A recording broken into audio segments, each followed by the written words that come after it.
اعوذ باللہ من الشیطان اللعین الرجیم بسم اللہ الرحمن الرحیم الحمد للہ وکفا وسلام علی عبادہ الذین اصطفیٰ. درود بھیجئے محمد.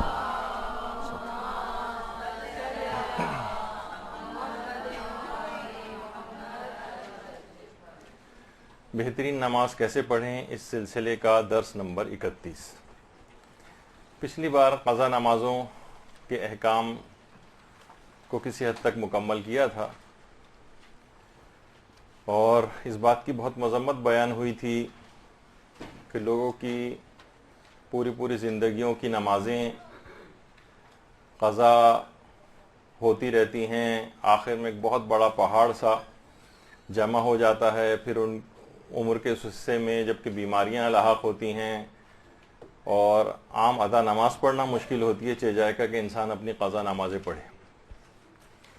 تو اس سے بچنے کے لیے بہت ضروری ہے کہ ہر شخص اپنی اولاد کو بہت بچپن ہی سے وہ یہ چیزیں سکھائے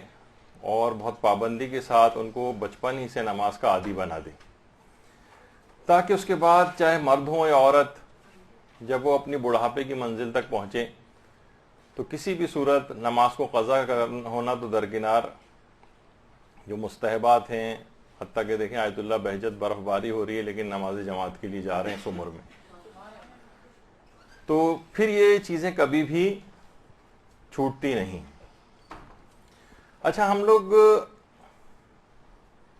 مراجع کے پاس بھی یہی نظریہ دیکھا گیا ہے لوگوں کا ان کے پاس جانے کے لیے کہ ہمیشہ وہ چاہتے ہیں کہ ہم آخرت کو حاصل کرنے کے لیے کوئی بہت مشکل سا، کوئی راکٹ سائنس ٹائپ کا کوئی حل ان کو بتایا جائے، کوئی پہنچنے کا عرفانیات کا طریقہ بتایا جائے. آیت اللہ بہجت کے پاس بھی اسی طریقے سے لوگ آیا کرتے تھے. تو علماء بیان کرتے ہیں کہ جب لوگ آیت اللہ بہجت سے عمل کے لیے کسی دستور کا تقاضا کرتے تھے تو آپ فرماتے تھے آپ لوگوں نے کب شریعت کی مسلمات پہ عمل کیا ہے، یعنی واجب و حرام کی پابندی کریں، مثلا آپ نماز پڑھیں، مستحبات پر عمل کریں، تلاوت قرآن کریں، اور کب ایسا ہوا ہے کہ آپ نے ان چیزوں کی پابندی کی ہو اور آپ کو کوئی مطلوبہ نتیجہ نہ ملا ہو کہ جو آپ ہم سے سیر و سلوک کے دستور العمل کا تقاضا کر رہے ہیں. آپ افراد کسی پیر کے منتظر ہیں جو کوہ قاف سے آ کر آپ کی رہنمائی کرے گا؟ کیا یہ تمام شارع مقدس کے احکامات آپ کے لیے کافی نہیں ہیں جو آپ کو کسی روحانی مقام تک پہنچا دیں؟ یعنی یہی نمازیں، یہی روزے، یہی تلاوت قرآن، یہی مستحبات، یہی کسی بھی شخص کو بہت بلند مقام تک پہنچا سکتے ہیں. الگ سے کسی ایسی چیز کا تقاضا کرنا، کوئی عجیب و غریب چیز، کوئی بہت مشکل سا عمل، اس کا لوگ سوچتے ہیں کہ شاید راہ سیر و سلوک اور عرفان پر عمل کے لیے اور کسی مقام کو حاصل کرنے کے لیے کوئی بہت عجیب سی چیز، کوئی بہت عجیب سا عمل درکار ہے. انہی نمازوں کی اگر صحیح طور پر حفاظت کر لی جائے، ان کو قضا ہونے سے بچایا جائے، ان کو بہترین انداز سے پڑھا جائے، ان میں خشوع و خضوع کے ساتھ پڑھا جائے، ان کو افضل اوقات کے اندر انجام دیا جائے، تو یہی بہت کافی ہیں کہ ان سے بہت بڑے بڑے مقامات کو حاصل کیا جا سکتا ہے. بہت سے لوگ اگر آغا بہجت سے یہ بھی کہتے تھے کہ ہمیں نماز پڑھنا اتنا دشوار ہے جیسے کوئی جرمانہ ادا کر رہے ہوں، اور باقی نماز فجر کے وقت اکثر لوگوں کی حالت دیکھیں کس طرح سے قہرن و جبرن جو ہے وہ اٹھتے ہیں، جاتے ہیں، اور نہ اس کے بعد کوئی تعقیبات کا کوئی سلسلہ ہوتا ہے، بس اس کے بعد بستر پہ گرے اور پھر دوبارہ خواب غفلت کے اندر چلے جاتے ہیں. تو پھر آغا بہجت ایسے افراد کے لیے بتاتے تھے، یعنی صرف یہ بتانے کے لیے کہ وہ آ کے کہتے تھے اس قدر دشوار ہے جیسے کوئی جرمانہ ادا کر رہے ہیں، تو پھر سورہ انعام کی آیت نمبر 133 بتایا کرتے تھے. تو ان تمام چیزوں کے اوپر ظاہر ہے کہ عمل کرنا ہے. اکثر لوگ جو پریشان ہوتے ہیں کہ ہماری نمازیں قضا ہوتی ہیں، تو ہمارے چھٹے امام جعفر صادق علیہ السلام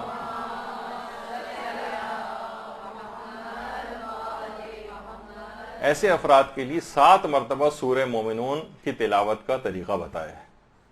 کہ اس نیت سے کہ مجھ سے کوئی نماز قضا نہ ہو.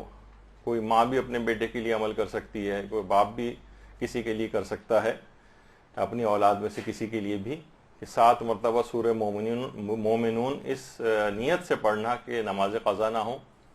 تو جس کے لیے بھی پڑھی جائے گی اس کے لیے اس میں ایک برکت ہے کہ اس سے پھر نماز قضا نہ ہو. اور وہ باقاعدگی کے ساتھ نماز پڑھنے لگی. تو ان تمام چیزوں پر عمل کرنا چاہیے. اور دیکھیے بہت سارے واقعات ایسے ہیں تاریخ کے اندر ملتے ہیں کہ واقعتاً ان کا بھی مطالعہ کرنا چاہیے کہ جن کا اثر انسان پر ہو اور پھر وہ نمازوں کو قضا نہ کرے. جیسے کہ محدث نوری، ان کی کتاب ہے دار السلام. اس کتاب ہی سے یہ جو واقعہ ابھی آپ کے سامنے پیش کر رہا ہوں، شیخ عباس قمی نے منازل الاخرہ کے اندر جو ان کی کتاب ہے اس میں اس کو نقل کیا ہے. آقا حاجی ملا علی تہرانی کا واقعہ،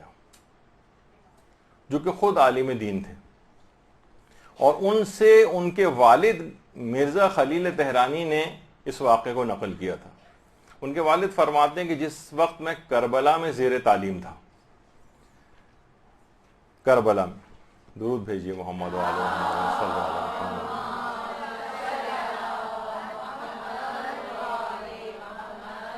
فرماتے ہیں کہ میری والدہ تو تہران میں تھیں،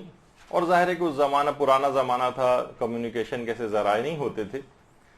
میں نے وہیں کربلا ہی میں خواب میں دیکھا کہ میری والدہ انتقال کر گئی اور ان کا جنازہ کربلا لایا جا رہا ہے. تو اور میں نے خواب میں یہ بھی دیکھا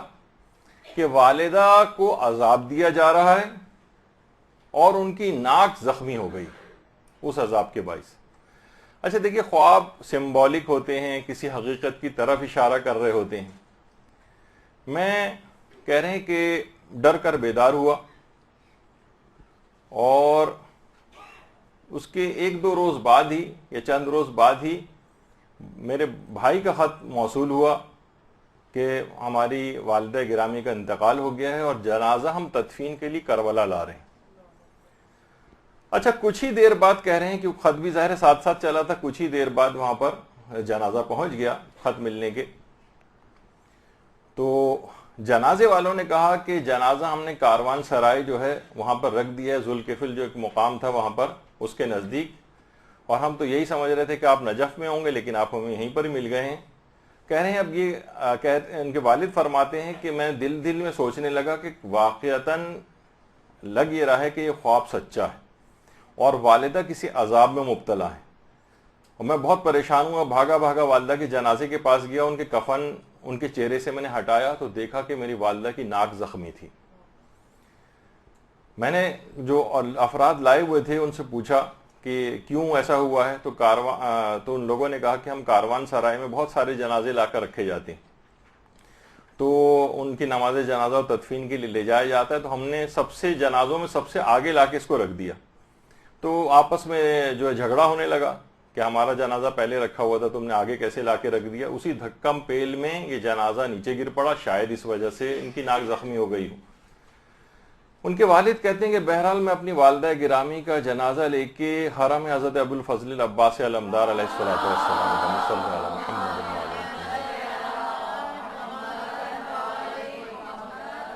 وہاں لے گیا. پرانا دور تھا، اور وہاں لے جا کر میں نے والدہ کے جنازے کو قبر حضرت ابو الفضل العباس کے بالکل برابر میں لے جا کر رکھ دیا،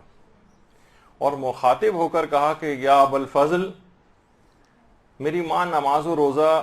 صحیح طور پر انجام نہیں دیتی تھی، اکثر و بیشتر نہیں پڑھتی تھی نماز، لیکن یہ اب آپ کے حوالے ہے. اس پر سے عذاب اور تکلیف کو معاف فرما دیں. میں آپ کے سامنے اپنی ماں کی 50 سال کی قضا نمازیں اور روزے ادا کرنے کی ضمانت لیتا ہوں. شاید اس طرح سے اس کا عذاب ختم ہو جائے. بس اب آپ کی ذمہ داری ہے، آپ میری ماں کا عذاب ختم کروائیں. کہہ رہے ہیں بہرحال اس کے بعد ماں کے جنازے کو لے گئے اور دفن وغیرہ کر دیا. کچھ عرصے تک تو میں والدہ کی نمازیں پڑھتا رہا اور کچھ روزے بھی رکھے، لیکن کچھ ایسا مصروفیات میں الجھ گیا کہ اس کے بعد میرے دماغ سے نکل گیا اور میں نے والدہ کی قضا نمازیں روزے انجام دینا بند کر دی. کچھ عرصے کے بعد کہتے ہیں کہ میں نے خواب میں دوبارہ دیکھا کہ میرے گھر کے دروازے کے باہر بہت شدید شور و غوغا ہو رہا ہے. میں پریشان ہو کے خواب میں ہی دیکھ رہے ہیں کہ میں پریشان ہو کر باہر نکلا تو میں نے دیکھا کہ میری ماں کو ایک درخت سے باندھ کر عذابی کوڑے مارے جا رہے ہیں. کہہ رہے ہیں میں تڑپ گیا، پوچھا کہ ایسا کیوں ہے، تو کوڑے مارنے والوں نے کہا کہ حضرت ابو الفضل العباس نے ہمیں اس کام پر مامور کیا ہے، جب تک اتنی رقم ادا نہیں کر دی جائے گی. دیکھیں میں پھر کہوں دوبارہ روک کے کہ خواب سمبولک ہوتے ہیں، کچھ بات بتانے کے لیے ہوتے ہیں، بے عین ہی ضروری نہیں کہ ایسا ہوتا ہو. کہا کہ جب تک یہ اتنی رقم ادا نہیں کر دے گی تب پر سے اس پر یہی عذاب ہوتا رہے گا. کہہ رہے ہیں میں بھاگا اپنے گھر کے اندر داخل ہوا اور جس قدر بھی وہ رقم مانگی تھی خواب میں، وہ میں نے خواب ہی میں ان لوگوں کو لے جا کر ادا کی اور والدہ کو عذاب سے نجات دلوائی، اور اس کے بعد دوبارہ سے ان کی میں خدمت میں مشغول ہوا. پھر اس کے بعد کہہ رہے ہیں جب میں خواب سے بیدار ہوا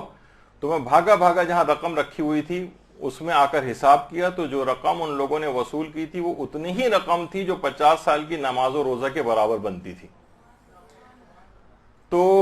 اس کے بعد کہنے میں نے وہ رقم اٹھائی اپنے پاس سے اور آغا مرزا سید علی جو صاحب کتاب ریاض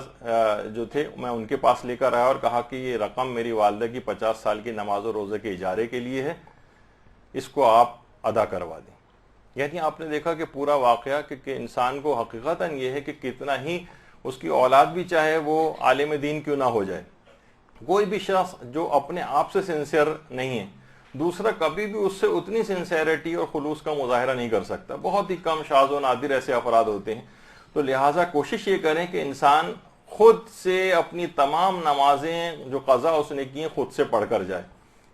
اس میں نہ رہے، اس خیال میں نہ رہے کہ میری اتنی اولاد ہے، اتنی تابع دار ہے، اتنی غم گسار ہے، اتنی زیادہ محبت کرنے والی ہے، بات پہ جو ہے اتنا خیال کرنے والی ہے، یقیناً یہ لوگ سب سنبھال لیں گے اور بعد میں میری نماز و روزہ ادا کرواتے رہیں گے. کیونکہ ہم نے اپنی آنکھوں سے دیکھا ہے کتنے ہی افراد کے جو کہ بے ہوش ہوئے جا رہے ہوتے ہیں اپنے والد اور والدہ کے انتقال کے اوپر، اور اس کے بعد ایک ہفتے کے اندر کبھی کبھار وہ آتے ہیں اور 1 سال کی مشکل سے نماز و روزہ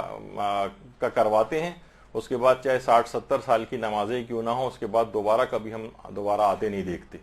زندگی کی جھمیلوں میں کھو جاتے ہیں اور اس کے بعد بھول بھال جاتے ہیں، بہت ساری اس کی وجوہات ہوتی ہیں، لیکن ہوتا ایسا ہی. تو سب سے بہتر یہ کہ انسان اپنی قضا نمازیں خود ادا کر کے جائے. تو اچھا اگر کوئی شخص خود ادا نہ کر سکے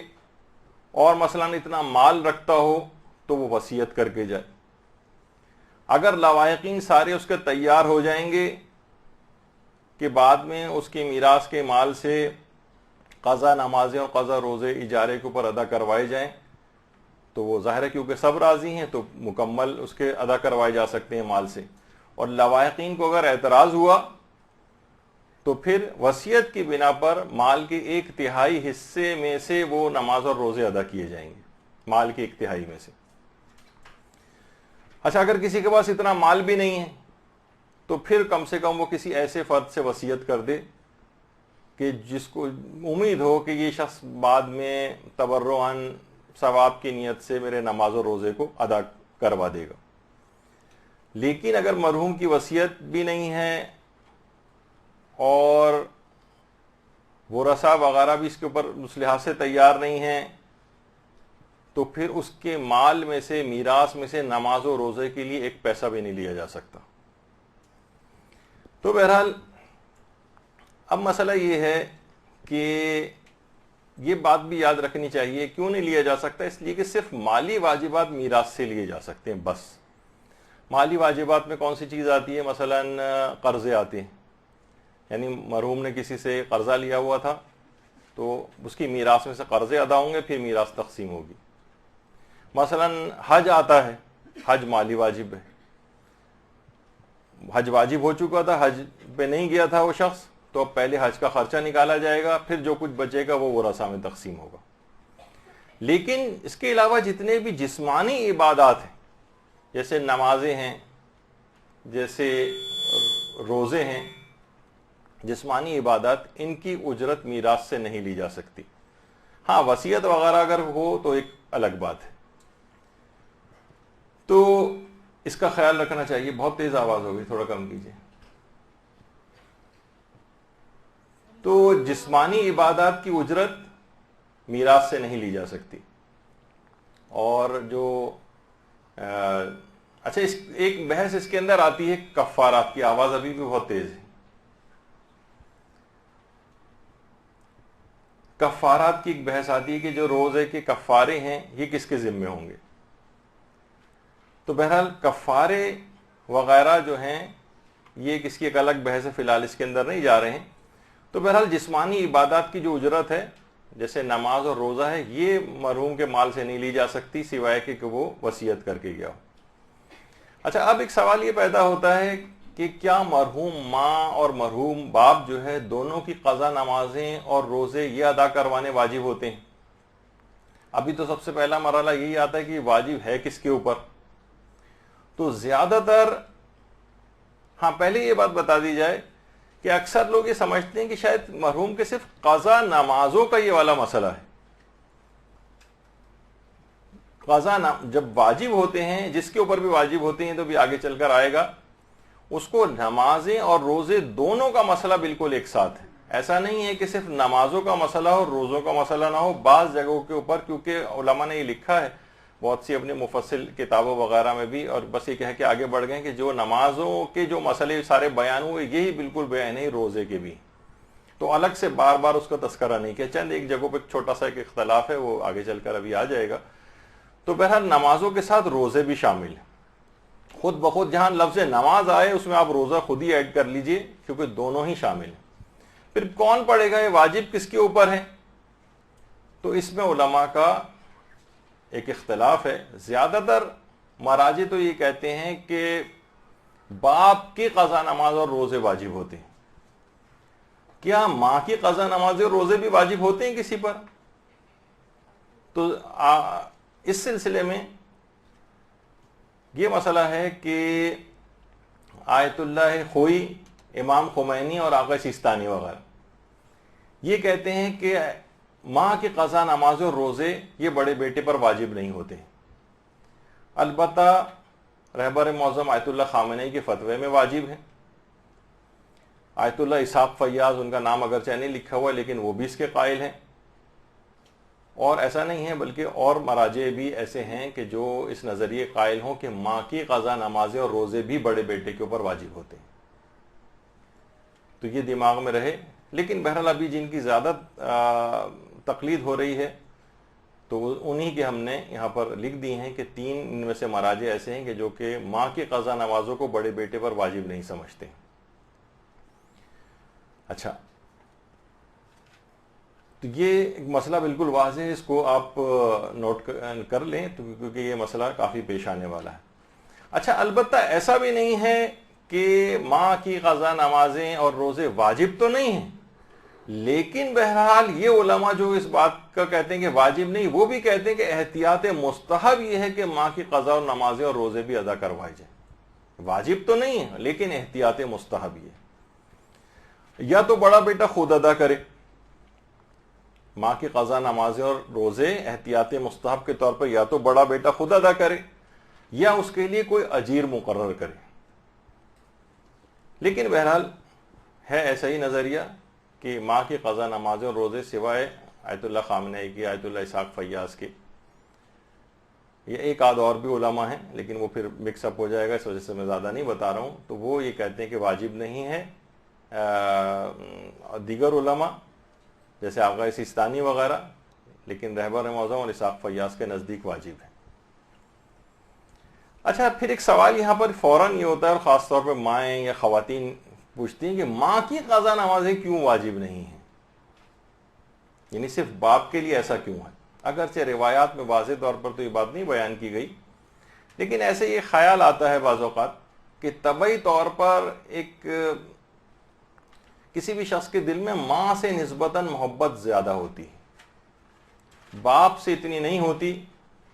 تو باپ کی قضا نمازیں اور روزے تو ایک لحاظ سے ڈنڈے کے زور پر شریعت نے واجب کی. معلوم تھا کہ تم ہرگز نہ پڑھتے اگر تم پر یہ واجب نہ کی جاتی. اور بہرحال ماں کی قضا اولاد کے لیے اس کی ماں سے محبت کا ایک امتحان ہے. یہ بعض علماء سے ہم نے سنا, واجب نہیں قرار دیا, صرف احتیاط مستحب لگائی. اب دیکھیں کون ہے جو واقعتاً اپنی ماں کے احسانات کا بدلہ برضا اور رغبت کے ساتھ اور خوشی کے ساتھ واجب نہ ہونے کے باوجود وہ انجام دیتا ہے. تو بہرحال اب مراجع کی خیر ایک بڑی تعداد تو اس بات کو نہیں مانتی ہے, یعنی وہ کہتی کہ واجب نہیں ہے, صرف بڑے بیٹے کے اوپر ہی واجب ہے۔ اچھا، پھر ایک سوال اور ہوتا ہے کہ کیا بیٹیوں پر بھی کبھی قضا نماز و روزہ واجب ہوتا ہے؟ تو اس وقت تقریباً سارے ہی مجتہدین یہ کہتے ہیں کہ بیٹیوں پر یہ والا واجب نہیں آتا ہے، بیٹیوں پر۔ البتہ ایک مرحوم گزرے ہیں مرجع اور کچھ مراجع اور بھی ہیں جو یہ کہتے ہیں کہ بہرحال اگر بڑا بیٹا نہ ہو یا بڑے بیٹے سارے انتقال کر جائیں اور صرف اب بیٹیاں موجود ہوں تو ان کے اوپر یہ آ جاتا ہے حکم، لیکن یہ موجودہ جو جن کی تقلید ہو رہی ہے ان میں سے کسی کا بھی مسئلہ نہیں۔ تو اگر صرف بیٹیاں بھی موجود ہوں تو واجب کسی کے اوپر، کسی بھی بیٹی کے اوپر نہیں ہوگا۔ اچھا، اب ایک مسئلہ یہ ہے کہ باپ کی قضا نمازیں اور روزہ 6 شرائط پورے ہونے پر واجب ہوتی ہیں۔ یہ دیکھیے مسئلہ یہ ہے کہ ہر شخص کو گھر کے اندر، ہر گھر کا تقریباً یہ مسئلہ بن جاتا ہے۔ اگر کسی بھی گھر میں باپ کا انتقال ہوتا ہے، کسی گھر میں مثلا دادا کا انتقال ہوتا ہے تو اس کے اپنے بیٹے یعنی کسی کے باپ کے اوپر یہ نمازیں آ جاتی ہیں، تو یہ والے مسئلے بھی پتہ ہونے چاہیے۔ تو 6 شرطیں پوری ہونے کے اوپر باپ کی قضا نمازیں اور روزے یہ واجب ہوتے ہیں۔ اچھا، ان میں وہ علماء بھی آ جائیں گے کہ جو کہ ماں کی قضا نمازوں کو بھی واجب سمجھتے ہیں بڑے بیٹے پر، تو وہ ان کو خود بخود ہی آپ ایڈ کر لیجئے گا کہ یہ شرطیں پوری ہوں گی تو واجب ہوں گی، اور یہ شرطیں اگر پوری نہیں ہوئیں 6 تو پھر بڑے بیٹے پر یا کسی اور پر وہ نمازیں واجب نہیں ہوں گی۔ تو خواہ باپ ہو یا خواہ ماں ہو، جن کی بھی پڑھی جا رہی ہے۔ اس سے پہلی شرط تو یہ ہے کہ باپ نے کسی عذر کی بنا پر نمازوں اور روزوں کو قضا کیا۔ مثلا بعض اوقات ہوتا ہے کہ باپ بھول گیا تھا، سوتا رہ گیا تھا،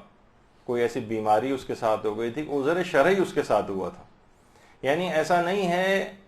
کہ باپ نے نافرمانی کرتے ہوئے، یہاں پر خود ایک مسئلہ یہ آ جائے گا کہ باپ نے اگر بلا عذر نمازیں چھوڑی تھی اور نافرمانی کرتے ہوئے قضا کی تھی۔ بہت سے لوگ آتے ہیں 80 سال 90 سال کے جو ہے وہ نمازیں اور روزے کہہ رہے ہیں والد محترم نے پڑھی نہیں، 90 سال کی عمر میں انتقال ہوا ہے، اور جب ان کو بتایا جاتا ہے کہ بھئی 90 سال کے مثلا سالانہ اتنے جو لوگ نمازیں پڑھتے ہیں وہ اتنے پیسے لیتے ہیں اور یہ اتنے آپ کے بنیں گے، تو اس کے بعد 1 سال کے بمشکل پیسے جو دے کے چلے جاتے ہیں، پھر واپس کبھی نہیں آتے۔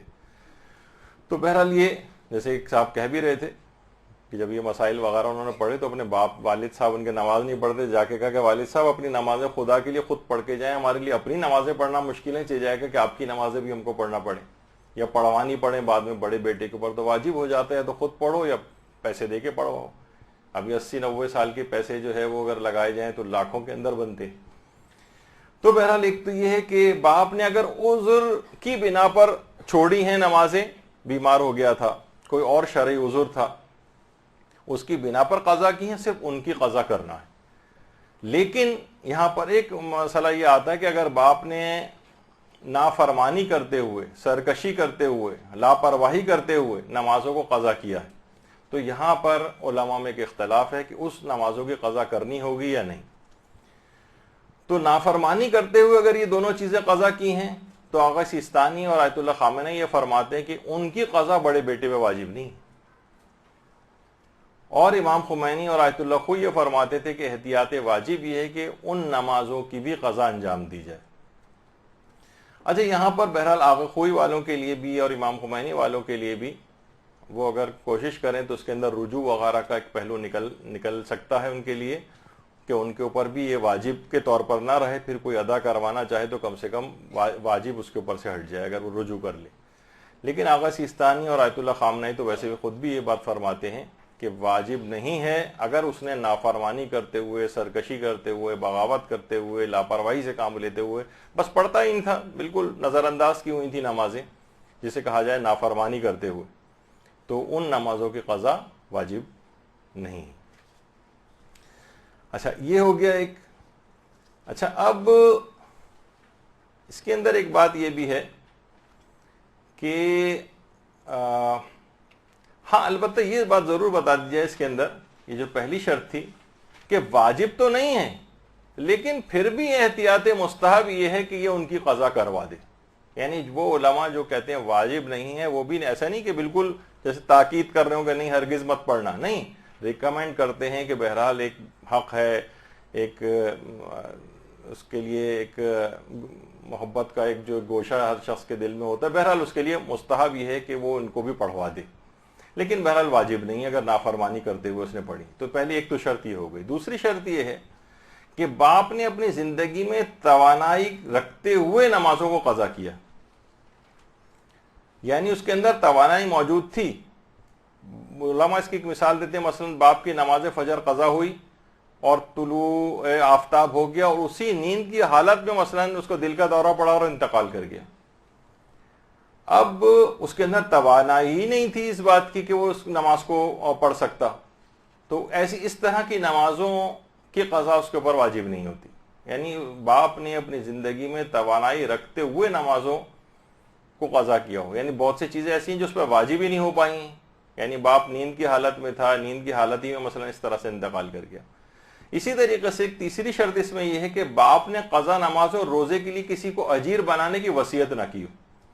مثلا یہ کہ اگر اس نے اجیر بنانے کی وصیت کر دی تھی باپ نے اور اس کی وصیت نافذ بھی ہو، اب یہ ایک الگ مسئلے ہوتے ہیں کہ وصیت کب نافذ ہے کب نافذ نہیں ہے۔ بہرحال اگر اس نے اجیر بنانے کی وصیت کر دی اور وصیت نافذ بھی ہو سکتی ہو اس کی، تو پھر بڑے بیٹے کے اوپر واجب نہیں ہوگا، کیونکہ وہ تو وصیت کر گیا ہے، اس کے لیے مثلا رقم بھی موجود ہے اور بس اس کو پڑھوانی ہے۔ جب وہ کوئی دوسرا شخص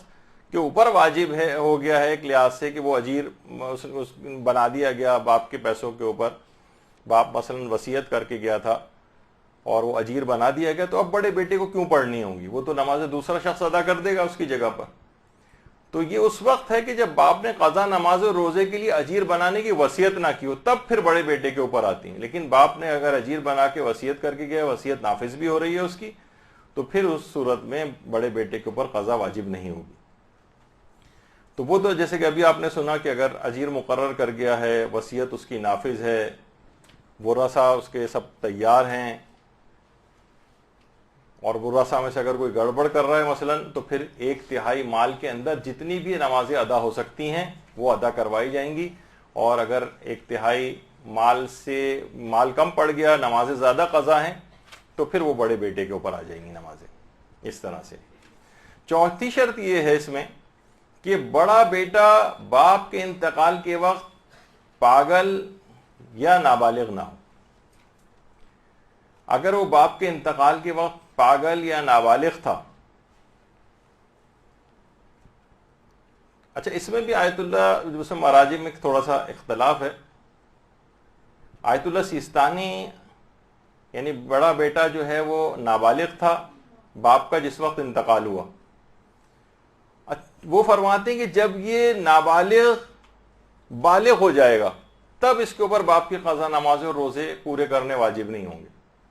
یعنی اس موقع پر اگر یہ بڑا بیٹا بالغ ہے تو اس کے اوپر قضا نمازیں اور روزے آئیں گے، لیکن یہ اگر بڑا بیٹا جو ہے یہ باپ کی موت کے وقت نابالغ تھا یا مثلا پاگل تھا لیکن بعد میں ٹھیک ہو گیا، تو ٹھیک ہونے کے بعد اس پر نمازیں اور روزے کی قضا واجب نہیں ہوگی۔ لیکن بہت سے مراجع اور ہیں جیسے آیت اللہ کوئی، وہ فرماتے تھے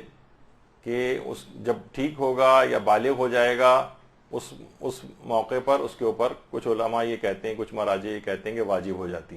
لیکن آغا سیستانی اس کے قائل نہیں۔ رہبر معظم کا مسئلہ اس سلسلے میں مجھے پتہ نہیں چل سکا، ان کے استفتاءات میں بھی دیکھا لیکن یہ نہیں تھا کہ نابالغ اگر ہے اور پھر بالغ ہو جائے تو اس کی کیا ذمہ داری ہوگی۔ اسی طریقے سے مثلا پاگل تھا بعد میں عاقل ہو گیا، جیسے کہ ہمارے استاد محترم بیان کرتے تھے کہ نابالغ پاگل تھا تو اس کے اوپر باپ کی قضا نمازیں نہیں تھیں، آقا کوئی کا مقلد ہے مثلا وہ، اور اس کے بعد جب وہ پاگل سے عاقل ہوا تو اس پر پھر نمازیں آ گئیں، لیکن جیسے اس کو پتہ چلا کہ باپ کی 80 سال کی نمازیں پڑھنی ہو، پھر دوبارہ پاگل اگر ہو گیا سن کر، تو بہرحال پھر اس کے اوپر قضا واجب نہیں ہوگی۔ لیکن بہرحال آغا سیستانی تو فرماتے ہیں کہ باپ کی موت کے وقت اگر وہ نابالغ اور پاگل تھا تو چاہے بعد میں بالغ ہو جائے اور چاہے بعد میں عاقل ہی کیوں نہ ہو جائے، جو اگر پاگل تھا تو اس کے اوپر بعد میں باپ کی قضا نمازیں واجب نہیں ہوتی۔ اچھا، پھر 5ویں شرط یہ ہے کہ بڑا بیٹا میراث ملنے سے شرعاً منع نہ کیا گیا ہو۔ کیونکہ علماء فرماتے ہیں کہ 3 چیزیں ایسی ہیں کہ جو کہ حق میراث کو ختم کر دیتی ہیں. ان میں ایک تو ہے قتل میراث کو روک دیتا ہے، لیکن کسی کا قتل نہیں. مثلا بیٹا ہی اپنے باپ کو قتل کر دے، یعنی اگر بیٹا اپنے باپ کو قتل کر دے اور اس کے بعد کہے کہ بھائی میں جو ہوں ورثہ میں ہوں، مجھے میرا مثلا باپ جو ہے ارب پتی ہے، مثلا کروڑ پتی ہے، بیٹے نے سوچا کہ میں کچھ افراد سے ساز باز کر کے اپنے آپ کو سزا وغیرہ سے بچا لوں گا، باپ کو قتل کر دیا، بعد میں میراث لینے پہنچ گیا. نہیں، اسلام حکم دیتا ہے کہ نہیں، جو قاتل بیٹے کو میراث نہیں ملتی. یعنی قتل جو ہے وہ میراث کو روک دیتا ہے اگر اس نے اپنے باپ کو قتل کیا. اچھا، کیونکہ اس کو میراث نہیں ملے گی تو اس وجہ سے اس کے اوپر باپ کی قضا نمازیں اور روزے بھی واجب نہیں ہوں گے. البتہ اس میں بہت سے علماء کا ایک اختلاف ہے جو بھی آگے چل کر آئے گا. اسی طریقے سے غلامی اور کنیزی، کوئی غلام یا کنیز ہو تو اس کے اوپر بھی یہ والا مسئلہ نہیں آتا ہے، لیکن یہ اتنا مسئلہ نہیں پیش آتا ہے، اس وجہ سے اس کو چھوڑتے ہیں. اور تیسری چیز یہ ہے کفر، یہ بھی میراث کو ختم کر دیتا ہے. یعنی بڑا بیٹا اگر کافر ہو جائے تو اب کفر کی وجہ سے اس کو میراث نہیں ملے گی، اور اسی بنا پر اس پر قضا نمازیں اور روزے واجب بھی نہیں ہوں گے. البتہ کچھ علماء نے اس کے اندر بھی احتیاطیں واجب لگائی، جیسے آغا خوئی، وہ کہتے ہیں بڑا بیٹا اگر، اچھا بلکہ نہیں، ابھی اس کو آگے کے لیے رکھتا ہوں کہ جہاں پر یہ اختلاف آئے گا. تو یہ 5 چیزیں ہیں کہ بڑا بیٹا میراث ملنے سے منع نہ کر دیا گیا ہو، کیونکہ اگر منع کر دیا گیا ہے وہ تو پھر تو بڑے بیٹے پر نماز و روزہ کی قضا کرنا واجب نہیں ہوتی. یہ اس وقت واجب ہوں گے کہ جب اس کو میراث بھی مل رہی ہو. چھٹی شرط یہ ہے کہ معلوم ہو کہ بڑا بیٹا کون ہے. لوگ کہیں گے کہ بھئی یہ اس میں کون سی مصیبت والی بات ہے، معلوم ہوتا ہے کہ بڑا بیٹا کون ہے. نہیں، بہت سے ایسے ہوتے ہیں کہ مثلا جڑواں بیٹوں کی جو ہے پیدائش ہوئی تھی، اور اب کافی آگے چل کر جب یہ مسئلہ پیش آ رہا ہے اب لوگوں کو پتہ نہیں چل رہا ہے کہ اس میں بڑا کون سا ہے، کون سا پہلے پیدا ہوا تھا، کون سا بعد میں پیدا ہوا تھا. یعنی یہ بالکل واضح طور پر معلوم ہونا چاہیے کہ بڑا بیٹا کون ہے. جو بھی بڑا بیٹا ہوگا اس کے اوپر واجب ہوگی. اگر معلوم نہ ہو کہ بڑا بیٹا کون سا ہے ان میں سے تو کسی پر بھی واجب نہیں ہوگی. البتہ علماء اس میں کہتے ہیں کہ احتیاط مستحب یہ ہے کہ وہ دونوں جن کے متعلق امکان ہے کہ ان میں سے بڑا کون ہے، یہ دونوں نمازوں کو تقسیم کر لیں اپنی، اور اگر تقسیم پہ راضی نہ ہوں تو یہ قرعہ بھی ڈال سکتے ہیں. مثلا قرآن اندازی کر لیں کہ جس کا مثلا اٹھایا، جس کا نام نکل آیا وہ نمازیں پڑھے گا. لیکن واجب ان میں سے کسی کے اوپر بھی نہیں جب پتہ نہ ہو کہ بڑا بیٹا کون ہے. اچھا، اب شریعت کے اندر ایک اور بحث آتی کہ بڑا بیٹا کون ہوتا ہے. تو کہیں گے بھئی یہ کون سی بحثیں آ رہی ہیں، سب کو پتا ہے کہ بھئی بڑا بیٹا کون سا ہے. تو دیکھیے، بڑا بیٹا شریعت میں اس کو کہا جاتا ہے کہ جو باپ کی موت کے وقت بڑا بیٹا ہوتا ہے. مثلا کسی شخص کے 2 بیٹے ہیں، 4 بیٹے ہیں. مثلا جو واقعتاً بڑا بیٹا تھا وہ باپ کی زندگی میں انتقال کر گیا، اب چھوٹا بیٹا موجود ہے باپ کے انتقال کے وقت. اب ہو سکتا ہے بیٹیاں بھی ہوں، اور یہ بیٹا ہو سکتا ہے کہ تمام مثلا 5 بیٹیاں تھیں، 2 بیٹے تھے، ایک بیٹا جو بڑا بیٹا تھا وہ باپ کی زندگی میں انتقال کر گیا.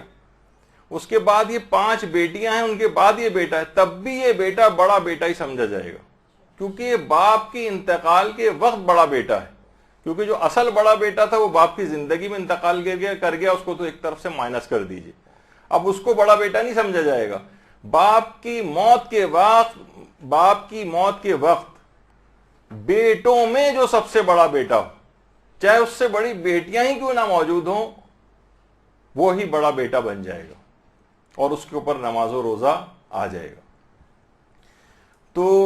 یہ ہوا کہ جو باپ کی موت کے وقت بڑا بیٹا ہو. اچھا، ایک اس میں مسئلہ اور بھی آتا ہے کہ بڑے بیٹے سے کون مراد ہوتی،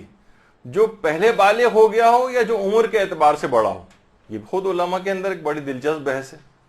مثلا ہو سکتا ہے کہ جس کی عمر چھوٹی ہے وہ پہلے بالغ ہو جائے، اور جس کی عمر زیادہ ہے ہو سکتا ہے وہ ابھی بالغ نہ ہوا ہو. بہت صرف اور صرف عمر سے ہی تو بلوغ نہیں آتا ہے نا, بہت سی اور علامت بلوغ بھی ہیں. تو ہو سکتا ہے کہ جو چھوٹا بیٹا ہے یہ پہلے بالغ ہو گیا تو اس پر نماز و روزہ واجب ہو گیا. تو جب اس پر اپنی نماز روزہ واجب ہے تو دماغ میں خیال یہ آتا ہے کہ پھر یہ بالغ بھی پہلے ہو گیا ہے, تو کیا اسی کو ہی تو باپ کی قضا نمازیں اور روزے نہیں انجام دینا ہے؟ کیونکہ جو اصلاً عمر کے اندر بڑا ہے وہ بھی بالغ نہیں ہوا, اس پہ تو اپنی نمازیں پوری پڑھنا واجب نہیں ہوئی ہیں, چاہے جائے گا کہ اپنے باپ کی نمازیں اس کے اوپر آئیں. تو علماء اور شریعت نے بہرحال یہ بات بتائی ہے کہ بڑے بیٹے سے مراد وہ ہے جو عمر میں بڑا ہو, بلوغ سے اس کا تعلق نہیں. یعنی اس کے اندر جو معیار ہے وہ عمر میں بڑا ہونا ہے, بالغ ہونا معیار نہیں.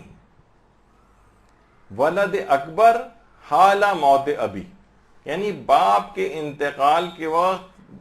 بیٹوں میں جو سب سے بڑا ہو تو اس کے اوپر قضا نمازیں اور روزے پورے کرنے واجب ہوتے ہیں.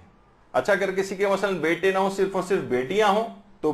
چاہے کوئی بیٹا نہیں بھی ہے تب بھی کسی بیٹی کے اوپر باپ کی قضا نمازیں اور روزے واجب نہیں ہوں گے. اچھا, اسی طرح سے جو بڑا بیٹا ہے اگر وہ باپ کی زندگی مر گیا, جو دوسرا ہے وہ چھوٹا ہے, اب وہ یہ نہیں سوچ سکتا کہ میں بڑا کب ہوں, میں تو چھوٹا ہوں, بڑا تو میرا مرحوم بھائی تھا اور اس کے بعد 4-5 بہنیں بھی مجھ سے بڑی ہیں, تو مجھ پر نماز کیوں واجب ہو؟ تو شریعت نے کہا نہیں, کیونکہ باپ کی موت کے وقت تم سب سے بڑے تھے بیٹوں میں, اس وجہ سے تم پر یہ نماز اور روزے آ جائیں گے, چاہے تم اپنے اس مرحوم بھائی سے عمر میں چھوٹے ہو, چاہے تم سے بڑی بہنیں کیوں نہ موجود ہو. یہ ایک دماغ میں رکھنا چاہیے. ظاہر ہے گھروں کے اندر ہی مسائل پیش آتے ہیں تو وہاں پر یہ چیز آ سکتی ہے کہ کس کے اوپر یہ ذمہ داری جائے گی. اچھا, اب یہ تو ابھی آ گیا کہ اگر بڑا بیٹا باپ کی موت کے وقت نابالغ تھا تو آقا سیستانی فرماتے ہیں کہ پھر اس کے اوپر بالغ ہونے کے بعد نماز اور روزے اس کے اوپر واجب نہیں ہوتے. البتہ آقا خوئی وغیرہ فرماتے تھے کہ ہو جاتے ہیں. اچھا, اب ایک مسئلہ یہ ہے کہ اگر بڑا بیٹا اس سے پہلے کہ قضا انجام دیتا, یعنی بڑا بیٹے پر باپ کی قضا نمازیں آ گئی تھیں اور ابھی اس کو نمازیں پڑھنا تھیں لیکن وہ انتقال کر گیا, تو کیا یہ حکم جو ہے بعد کے بیٹوں کے اوپر جائے گا یا نہیں جائے گا؟ تو اس پہ علماء فرماتے ہیں کہ نہیں, یہ پھر حکم اگر بڑا بیٹا جس کو باپ کی قضا نمازیں اور روزے انجام دینے چاہیے تھے اس سے پہلے کہ یہ ان کی قضا انجام دیتا, خود اس کا اگر انتقال ہو گیا تو یہ ذمہ داری بعد کے بیٹوں پر منتقل نہیں ہوگی. واجب نہیں ہے, لوگ کروانا چاہیں اپنی مرضی سے کروانا چاہیں تو ایک الگ بات ہے. اچھا, اب ایک مسئلہ اس کے اندر لوگ اور بھی پوچھتے ہیں, اور یہ اکثر اب یہ والا مسئلہ پیش آنے لگا ہے کہ بڑا بیٹا اگر نالائق ہو اور وہ ادا ہی نہ کرے, وہ تو اپنی نمازیں نہیں پڑھ رہا ہے, تو چل جائے گا کہ وہ ابا کی نمازیں کیسے پڑھے گا؟ وہ اگر بڑا بیٹا نالائق ہے تب بھی یہ ذمہ داری دوسروں کے اوپر نہیں جائے گی, یہ اسی کے اوپر یہ ذمہ داری رہے گی, وہی گناہ گار ہوگا, بعد کے بیٹوں کے اوپر یہ ذمہ داری نہیں جائے گی. اچھا, اب ایک مسئلہ ایک اور بھی ہے کہ ابھی آپ نے جیسے کہ سنا تھا کہ قاتل بیٹے کو میراث نہیں ملتی. یہ اس وقت ہے کہ کبھی کبھی ایسا بھی ہوتا ہے کہ بیٹا قاتل تو ہے باپ کا لیکن میراث اس کو پھر بھی ملتی ہے. مثلا یہ اس وقت کا مسئلہ تھا کہ جب بیٹے نے اللہ کے حکم کی نافرمانی کرتے ہوئے بطور ظلم جو ہے باپ کو قتل کیا, لیکن بہت سے مسائل ایسے آتے ہیں کہ جس میں شرعی مسئلے کہ جس میں باپ کا قتل ہو سکتا ہے واجب ہو جائے, جس کو محدور الدم ہونا کہتے ہیں, لیکن ابھی اس کی تفصیل میں نہیں جا رہے. یعنی کبھی کبھار خود شریعت اجازت دیتی, البتہ شریعت نے اس میں کچھ مکروہات وغیرہ بھی لگائے ہیں کہ مثلا اگر جہاد ہو رہا ہے اور باپ جو ہے کافروں کے لشکر میں سے سامنے لڑنے کے لیے آ رہا ہے تو بیٹا اگرچہ باپ کو قتل کر سکتا ہو, باپ ایک لحاظ سے واجب القتل ہوا ہے, یعنی کفار کے لشکر کی طرف سے لڑنے کے لیے آ رہا ہے, بیٹے کے لیے مکروہ ہے کہ وہ اپنے باپ کو قتل کرے. کیونکہ روایت میں یہ بات بیان ہوئی ہے, امام نے ایک شخص کو کہ جو کہ بادشاہ وقت نے حضرت زہرا سلام اللہ علیہ اللہم صلی علی محمد و علی محمد،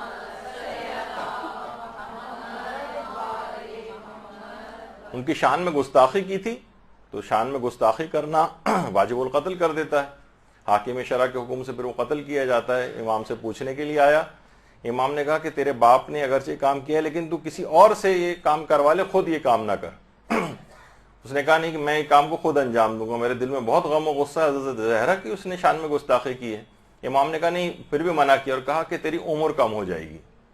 اس نے کہا مجھے اس بات کی پرواہ نہیں ہے، اور گیا اور اس نے باپ کو قتل کیا، اور 1-1.5 سال کے اندر وہ خود بھی مر گیا کیونکہ اس کی عمر کم ہو گئی۔ تو بہرحال کچھ مکروہات وغیرہ اس سلسلے کے اندر ہے۔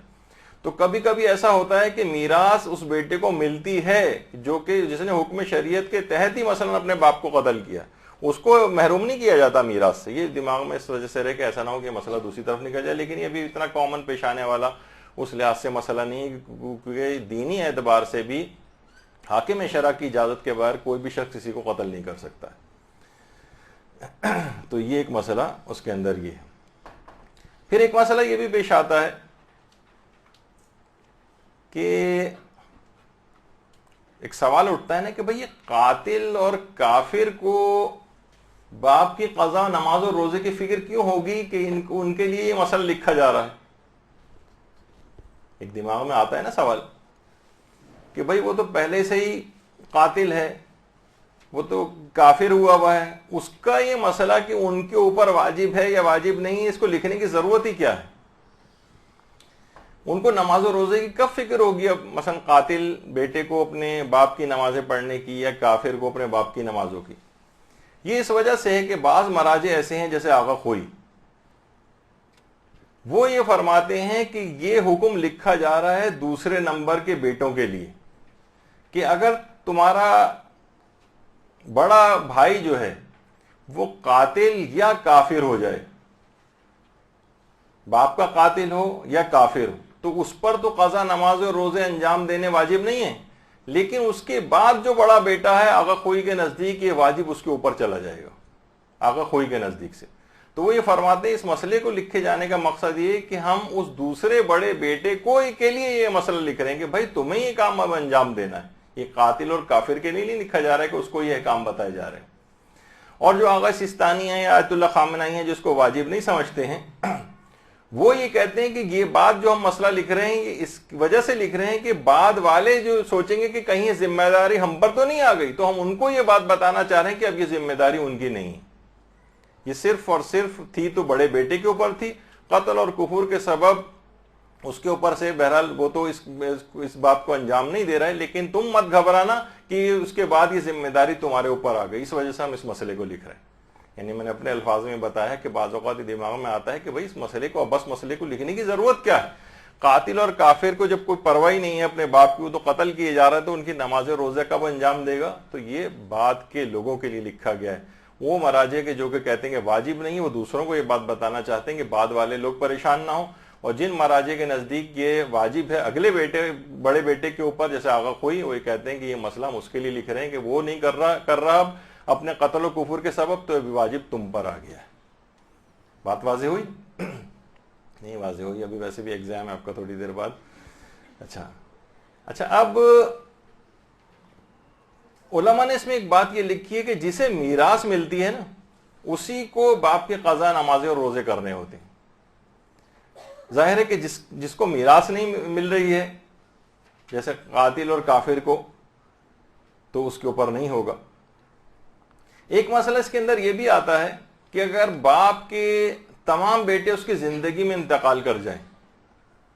حادثہ ہوا، انتقال کر گئے، باپ موجود رہ گیا اور پوتے موجود ہیں، تو کیا یہ ذمہ داری پوتوں کی طرف جاتی ہے یا نہیں جاتی؟ تو علماء اس میں فرماتے ہیں کہ پوتوں کے اوپر واجب تو نہیں ہے، لیکن احتیاط مستحب یہ ہے کہ پھر پوتے ادا کریں۔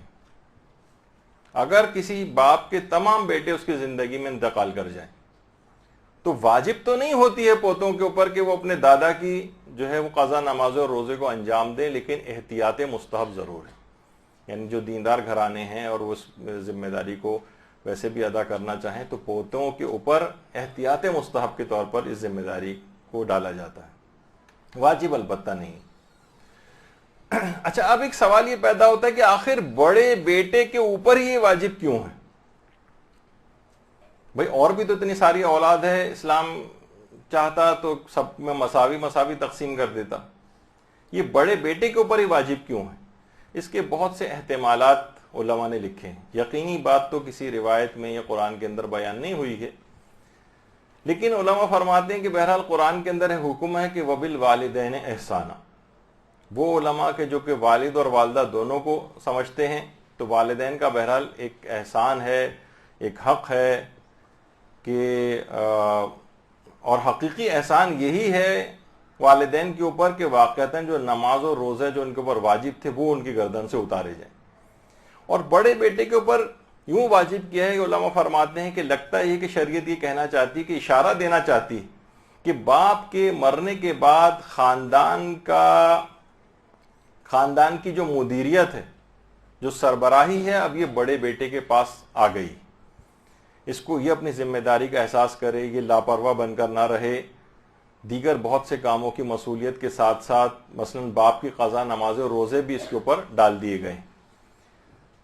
دیکھا جائے تو یہ ایک بوجھ نہیں ہے، بلکہ قرآن کی جو یہ آیت ہے وَبِالْوَالِدَيْنِ احسانًا، یہ اس آیت پر عمل کے لیے ایک عظیم اجر و ثواب دینے کی تمہید کے طور پر یہ چیز واجب کی گئی. یعنی سوچو کہ تم اپنے باپ کے احسان کا ایک لحاظ سے، اگرچہ والدین کے احسان کا بدلہ تو چکایا نہیں جا سکتا ہے، لیکن قرآن نے کہا ہے کہ بہرحال والدین کے ساتھ احسان کرو، تو یہ ایک بہت بڑا تم پر سعادت کے طور پر یہ چیز واجب کی گئی. دیکھیے بہت سارے معاشروں کے اندر آپ دیکھتی ہیں کہ جب باپ کا انتقال ہو جاتا ہے تو بڑا بیٹا جو ہوتا ہے اس کو ایک پگڑ ٹائپ کی پہنائی جاتی ہے. یعنی یہ اشارہ ہوتا ہے کہ اب خاندان کے بڑے تم ہو، تمہیں اس کا شیرازہ بکھرنے سے بچانا ہے، تمہاری ذمہ داری اس میں ہے. اور شریعت نے بھی اس کا خیال رکھا ہے کہ عام لوگ تو پگڑ پہناتے ہیں، شریعت نے 4 چیزیں بڑے بیٹے کا حق قرار دی ہیں جو میراث سے بالکل ہٹ کر ہے. 4 چیزیں باپ کی بڑے بیٹے کو دی جاتی ہیں جسے ہبوا کہا جاتا ہے. ہبوا یہ خاص ایک چیز ہے، یہ سب کا حق نہیں، یہ صرف بڑے بیٹے کا حق ہے. یعنی جب بھی باپ کے مرنے کے بعد میراث تقسیم ہوگی تو یہ 4 چیزیں نکال کے بڑے بیٹے کو دی جائیں گی، اور اس کے بعد پھر میراث جو تقسیم ہوگی تو اس میں بڑے بیٹے کا الگ سے حق ہوگا. یعنی ہبوا ایک الگ سے بالکل ایک چیز ہے جو کہ صرف بڑے بیٹے کا حق ہوتا ہے. وہ 4 چیزیں کون سی ہیں؟ وہ اس میں لباس ہے باپ کا، باپ کی انگوٹھی ہے، قرآن ہے اور تلوار ہے. اچھا یہاں پر بڑی دلچسپ بحث ہے، ابھی کیونکہ میراث کی گفتگو نہیں ہو رہی ہے تو ہم اس کی تفصیل میں نہیں جا رہے ہیں. مثلا ایک لباس تو نہیں ہوتا کسی کے پاس، کئی لباس ہیں، تو بڑے بیٹے کو کون سا لباس ملے گا؟ ہو سکتا ہے باپ کے پاس متعدد انگوٹھیاں ہوں، کون سی انگوٹھی ملے گی؟ باپ کے پاس کئی قرآن ہوں تو کون سا قرآن ملے گا؟ باپ کے پاس مثلا کئی تلواریں ہوں، یا تلواروں کے بجائے اگر کوئی جدید اسلحہ بھی اس کے اندر آتا ہے یا نہیں آتا ہے اور وہ ایک سے زائد ہیں تو کون سا دیا جائے گا، وغیرہ وغیرہ. ایک دلچسپ بحث ہے جو کہ مثلا میراث کی، وہاں اس بحث یہاں تو اس کو نہیں چھیڑنا ہے. لیکن بہرحال اب یہ ہے کہ وہی شخص نماز و روزے کو انجام دے گا کہ جسے ہبوا ملے گا. جسے ہبوا ملتا ہے نماز و روزہ اسی کی ذمہ داری ہوتی، جو کہ بڑا بیٹا ہے. اچھا علماء نے یہ چیز لکھی تو ہے، لیکن کہتے ہیں اس میں اس تعریف کے اندر ایک ٹیکنیکل فالٹ ہے. ٹیکنیکل فالٹ مثلا یہ کہ کبھی جس کو ہبوا ملتا ہے وہ ہبوا لے کے چلا گیا، لیکن والد کا نماز و روزہ پھر بھی واجب نہیں ہوتا اس پر. اگر آپ کہیں کہ بھئی ہبوا لینے والے کے اوپر نماز و روزہ واجب ہوتا ہے باپ کا، تو کبھی ایسی کنڈیشنز بھی ہیں کہ جب ہبوا بھی لے لیا اس نے، والد کا نماز و روزہ بھی واجب نہیں. یہ کب ہوتا ہے؟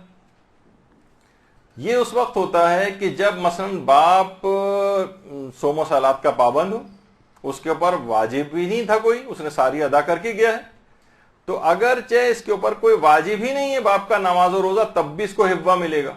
یہ نہیں کہا جائے گا، لوگ کہیں گے بھائی کیونکہ تم پر باپ کا کوئی بوجھ ہی نہیں، تمہیں کون سا نماز و روزہ اس کا انجام دینا، تو لہذا ہبوا ہم میراث میں تقسیم کرو. دیگر بھائی اور بہنیں مثلا یہ کہنے لگیں نہیں، باپ قضا نماز روزے ادا کر کے گئے تو اس پر نماز و روزہ تو واجب نہیں، لیکن یہ ہبوا پھر بھی لے جائے گا.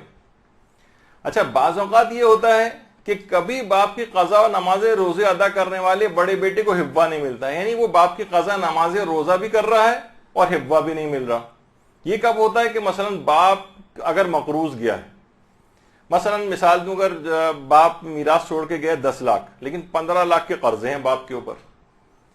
تو بھی یہ سارا حبا سمیت یہ سب بیچ باچ کے باپ کے قرضے اتارے جائیں گے. بڑا بیٹا یہ نہیں کہہ سکتا کہ ارے بھائی حبا تو میرا الگ سے خصوصی حق تھا, یہ تو مجھے دے دو, باپ کی اور چیزیں بیچ دو اور اس سے قرضہ اتارو, لیکن حبا تو میرے پاس آنا تھا نا, میں اس کو نہیں دینا چاہتا. اسلام کہتا ہے نہیں, اگرچہ باپ کی قضا نماز روزے بھی تمہیں کرنا ہے لیکن حبا ابھی بھی نہیں ملے گا, کیونکہ وہ مقروض تھا باپ. تو یہ ساری چیزیں آپ کہیں گے کہ دماغ میں آتا ہے نا کہ بھائی لباس, انگوٹھی, اس میں کتنا پیسہ لگے گا, اسے بیچ کے ادا کروائی جائے. تو بعض اوقات یہ ہو جاتا ہے, مثلا ہو سکتا ہے باپ کے پاس ہیرے کی انگوٹھی ہو, وہ لاکھوں کے اندر ہے, تو بڑا بیٹا کہہ رہا ہے کہ حبا تو میرا حق تھا. نہیں, بعض اوقات یہ ہوتا ہے کہ اگر لاکھوں کی انگوٹھی, ہیرے کی انگوٹھی کوئی ہے تو اب اس کو بیچو اور باپ کا قرض ادا کرو. اگرچہ تمہیں قضا نماز روزے بھی انجام دینے ہیں لیکن جو ہے تم کو حبا پھر بھی نہیں ملے گا. تو کبھی حبا ملتا ہے اور نماز و روزہ واجب نہیں ہوتے, اور کبھی نماز و روزہ واجب ہوتے ہیں تو حبا نہیں ملتا. لیکن علماء ایک عمومی طور پر کہتے ہیں کہ بہرحال بڑا بیٹا وہ ہے کہ جسے حبا ملتا ہے. یہ بات کو سمجھانے کے لیے بات کہی جاتی ہے. اچھا, اگر بعض اوقات علماء کہتے ہیں ایک چیز اور بھی ہے کہ اگر بڑے بیٹے بہت متعدد ہوں, مثلا 2 بڑے بیٹے ہیں اس کے, تو پھر کس کی ذمہ داری ہوگی؟ اب آپ کہیں گے کہ بھائی یہ دونوں بڑے کیسے ہو سکتے ہیں؟ مثلا ہو سکتا ہے کہ اس کی 2 بیویاں ہوں اور ایک وقت میں دونوں کے ہاں ولادت ہوئی ہو, اب دونوں ہی بڑے بیٹے ہیں مثلا. تو اگر بڑے بیٹے ایک سے زائد ہوں تو پھر احتیاط واجب کی بنا پر یہ دونوں کی ذمہ داری, یعنی اگر دونوں میں سے کوئی ایک بھی انجام دے دے تو دوسرے پر سے ساقط ہو جائے گا, اور اگر دونوں انجام نہ دیں گے تو دونوں گناہگار ہوں گے. اگر بڑا بیٹے متعدد ہوں تو پھر دونوں ہی کے اوپر یہ چیز واجب ہوتی. اچھا, ایک اور بھی چیز ہے کہ جب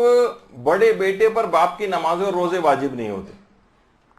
وہ وقت ہوتا ہے کہ جب کوئی اور رشتہ دار خود سے مرحوم کے قضا نماز اور روزے کو انجام دے لے. مثلا مرحوم کے بھائی نے انجام دے لی,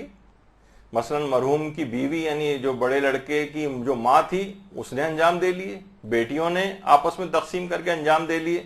اور باپ کے قضا نماز اور روزے اس طرح سے اتر گئے. اب بڑے بیٹے کے اوپر واجب نہیں رہے گا کیونکہ یہ تو ادا کروا دی ہیں اس نے, یعنی ایک لحاظ سے ادا ہو گئے ہیں, اس کو پتہ چل گیا کہ ادا ہو گئے, تو لہٰذا باپ کے اوپر جو بڑے بیٹا ہے اس کے اوپر پھر یہ والا واجب نہیں آئے گا. یہ اس وقت ہے. اچھا, ایک مسئلہ اس کے اندر یہ اور بھی پیش آتا ہے کہ بڑا بیٹے, مثلا بڑا بیٹا اس پہ تو خود اپنی نمازیں بھی واجب ہیں, اپنے روزے واجب ہیں, پچھلے چلے آ رہے ہیں, اور ابا کے بھی آ گئے اس کے اوپر. تو یہ بڑا بیٹا کون سے پہلے اتارے, یعنی اپنے پہلے اتارے یا اپنے والد کے پہلے اتارے؟ تو یہاں پر شریعت نے اس کو اختیار دیا ہے کہ چاہے تو بڑا بیٹا اپنے پہلے ادا کر دے, چاہے والد کے پہلے ادا کر دے, چاہے کچھ اپنے ادا کرے پھر اس کے بعد والد کے ادا کرنے لگے, پھر اپنے ادا کرے پھر والد کے ادا کرنے لگے, جس طرح سے بھی چاہے اس کو اختیار ہے. یا اپنے خود اتارے, ظاہر ہے اپنے تو خود اتارنے ہیں اس کو, اور باپ کے اجارے کے اوپر رکھوا دے, یہ بھی صحیح. اچھا, اب اس میں ایک مسئلہ یہ ہے, اور وہ ایک لحاظ سے دلچسپ مسئلہ ہو جاتا ہے, کہ باپ پر اپنے نمازیں روزے جو ہیں وہ تھے, اور باپ جو گیا ہے وہ خود بڑا بیٹا تھا اپنے باپ کا, اور اس پہ اپنے باپ کے بھی قضا نمازیں اور روزے جو ہے وہ تھے. تو ایک لحاظ سے تو ڈبل ذمہ داری ہو گئی کہ باپ پر جو نمازیں روزے اپنے تھے, پھر اس کے اوپر اپنے بھی باپ کے واجب تھے, تو کیا یہ بھی ادا کرنے پڑیں گے؟ تو علماء فرماتے ہیں نہیں, یہ نہیں ہوگا. صرف اور صرف باپ کے جو نے اپنی جو نمازیں اور روزے قضا کیے ہیں, یہ لیکن الگ سے جو واجب آ رہے ہیں باپ کے اوپر, اگرچہ باپ کے اوپر وہ بھی واجب تھے کہ اپنے باپ کے کیوں نہیں پڑے, اس نے وہ خود بڑا بیٹا تھا جبکہ, تو یہ بعد والوں کے اوپر یہ ذمہ داری نہیں جائے گی, اور یہ اس کی ذمہ داری نہیں ہے, یہ صرف اور صرف باپ کی حد تک یہ والا مسئلہ ہے. اچھا, اب ایک اور بھی مسئلہ اس میں پیش آتا ہے کہ اکثر لوگ یہ سوال کرتے ہیں کہ مثلا بڑے بیٹے نے باپ کے نماز اور روزے ادا کر دی, یا کسی اور رشتہ دار نے کر دیا ادا, تو کیا یہ باپ پر سے معاف بھی ہو جاتے ہیں؟ اچھا, اس میں علماء یہ فرماتے ہیں کہ دیکھیے بڑے بیٹے کے اوپر جو باپ کی قضا نمازیں اور روزے ہیں نا، یہ مستقل الگ سے واجب ہے. خواہ اللہ باپ کی قضا نمازوں اور روزے کو معافی کیوں نہ کر دے. یعنی مثلا باپ، اللہ نے رحم کیا اور باپ، ظاہر ہے یہ نماز اور روزے اللہ کا حق تھا نا، اللہ نے بالفرض معاف کر دیا باپ پہ، لیکن بیٹے کو ضرور پکڑا جائے گا کہ تم پر واجب تھا کہ باپ کے نماز اور روزے کو تم نے ادا کیوں نہیں کیا. یہ نہیں کہ بھائی کیونکہ باپ کے معاف ہو گئے تھے تو بیٹے کے خود بخود معاف ہو جائیں گے. نہیں، بیٹے سے الگ سے پوچھا جائے گا کہ تم پر یہ چیز مستقل الگ سے واجب تھی تو تم نے اس واجب کو انجام کیوں نہیں دیا. تو اس میں رول یہ ہے کہ اگر باپ مرتے وقت اپنی نماز و روزہ جو اس نے جان بوجھ کر چھوڑے تھے اس پر نادم تھا، شرمندہ تھا، وقت موت باپ شرمندہ تھا، تو خواہ بڑا بیٹا نمازیں ادا کرے یا نہ کرے باپ پر سے انشاءاللہ معاف ہو جائیں گے. یعنی شریعت نے کہا. لیکن اگر باپ شرمندہ نہیں تھا بلکہ مصر تھا، انکاری تھا، تو خواہ بڑا بیٹا ادا ہی کیوں نہ کر دے تب بھی باپ پہ سے معاف نہیں ہوں گے. یعنی یہ بڑے بیٹے سے الگ سے ایک مستقل ایک مسئلہ ہے، اس کا باپ کی نمازوں اور روزے کے معاف ہونے سے کوئی مسئلہ نہیں. لیکن یہ ضرور ہے کہ ظاہر ہے بڑا بیٹا جو ہے باپ کی قضا نماز اور روزے انجام دے رہا ہے تو رحمت الہی انشاءاللہ شامل حال ہو جائے، اس کی رحمت جوش میں آ جائے اور وہ باپ کو بھی معاف کر دے، وہ ایک اس کا اختیار ہے. لیکن بہرحال یہ ہے کہ اس کا باپ کی قضا نماز اور روزے کے عذاب معاف ہونے سے کوئی تعلق نہیں. باپ اگر نادم تھا، شرمندہ تھا، تو اس کے معاف ہو جائیں گے انشاءاللہ چاہے بڑا بیٹا ادا کرے یا نہ کرے. اور اگر باپ نادم نہیں تھا اور مصر تھا تو خواہ بڑا بیٹا ادا ہی کیوں نہ کرتے تب بھی معاف نہیں ہوں گے. یہ ایک مسئلہ ہے. تو اس میں ایک بات یہ بھی ہے کہ باپ کی صرف ان نمازوں کی قضا انجام دینا ہے جو یقینی طور پر قضا ہوئی، جو احتمالی قضا ہیں. مثلا بیٹا سوچ رہا ہے کہ ابا جو ہے میرے ساتھ گئے تھے، ہم لوگ سفر زیارات پہ گئے تھے، شاید نمازیں ان کی کچھ قضا ہوئی تھی وہاں پر، تو ان شاید یا احتمالی جو نمازیں ہیں ان کی قضا واجب نہیں. جو یقینی طور پر ان کی قضا ہوئی صرف ان کی قضا نمازیں واجب ہیں. البتہ وہ جو احتمالی ہیں ان کی بھی مستحب یہ ہے کہ وہ بھی ادا کر دے، ادا کروا دے بڑا بیٹا، وہ لیکن مستحب واجبات والا مسئلہ نہیں. اچھا، اب کیسے اندازہ لگائیں کہ والد کی کتنی نمازیں اور روزے قضا ہیں؟ تو وہ کم سے کم کا اندازہ لگائے کہ کم سے کم اتنی تو والد صاحب کو ہم نے پڑھتے دیکھا ہے اور کبھی نہیں پڑھتے تھے، اگر ہم ٹوٹل کیلکولیٹ کریں تو اتنا تو یقیناً ان کی قضا ہوئی ہوں گی. تو یقینی طور پر کم سے کم عدد جو ہے بس اس کے مطابق پڑھوا دے. اگر اس سے زیادہ کچھ نکلی میدان قیامت میں تو انشاءاللہ وہ معاف ہو جائیں گی. اچھا، اسی میں ایک مسئلہ یہ بھی آتا ہے کہ اگر باپ کافر ہے تو ظاہر ہے یہ تو واضح سا مسئلہ ہے کہ باپ اگر کافر ہے تو اس کی قضا نماز اور روزے یہ بڑے بیٹے کے اوپر واجب نہیں ہوتے. لیکن ایک مسئلہ اور کامن پیش آنے والا ہے، اور وہ یہ ہے کہ مرحوم باپ اگر غیر شیعہ مسلمان تھا اور بیٹا اس کا مثلا شیعہ ہو گیا تھا، بڑا بیٹا اگر شیعہ ہو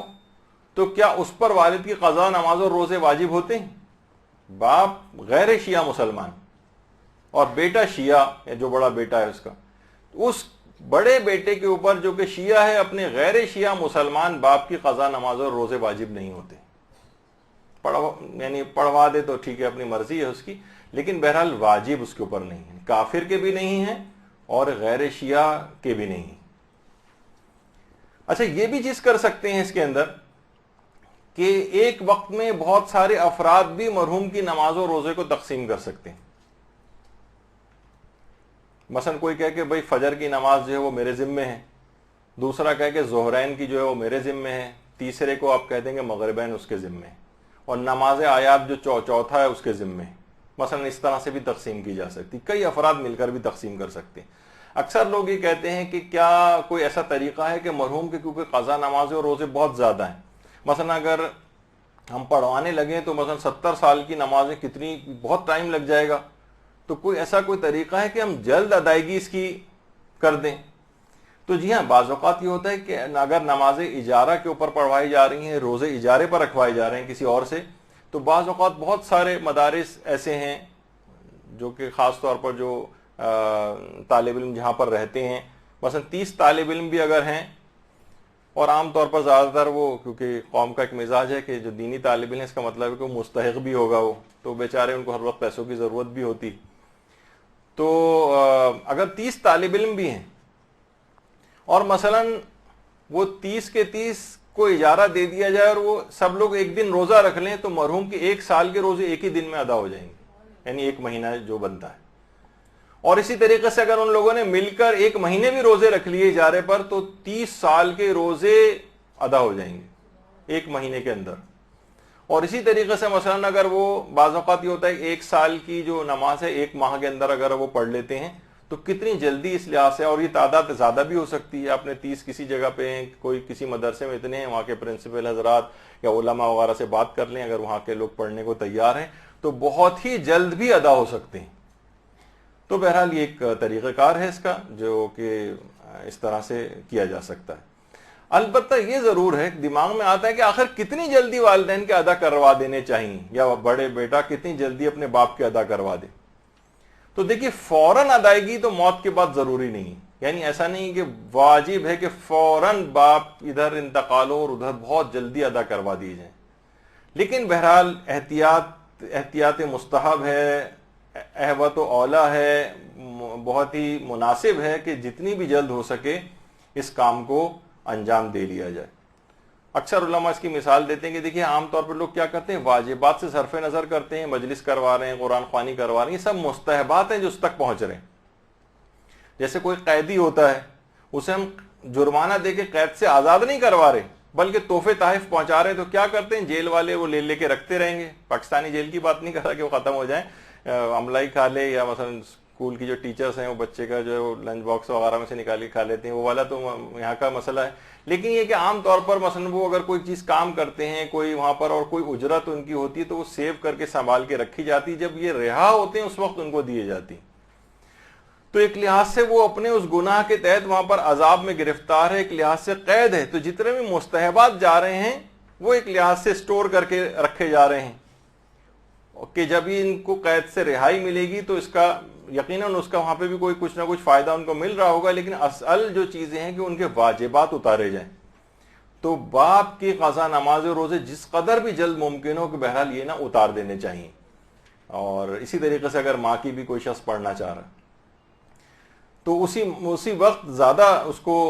مستحبات کا ثواب اچھا بھی لگے گا جب اس قید سے ان عذابوں سے رہائی حاصل کر لے گا وہ. اچھا، اب ایک سوال اس کے اندر یہ پیدا ہوتا ہے کہ مرحوم کی جو یہ بھی بات بتا دی جائے کہ قضا نمازیں جماعت کی صورت میں بھی ادا کی جا سکتی ہیں.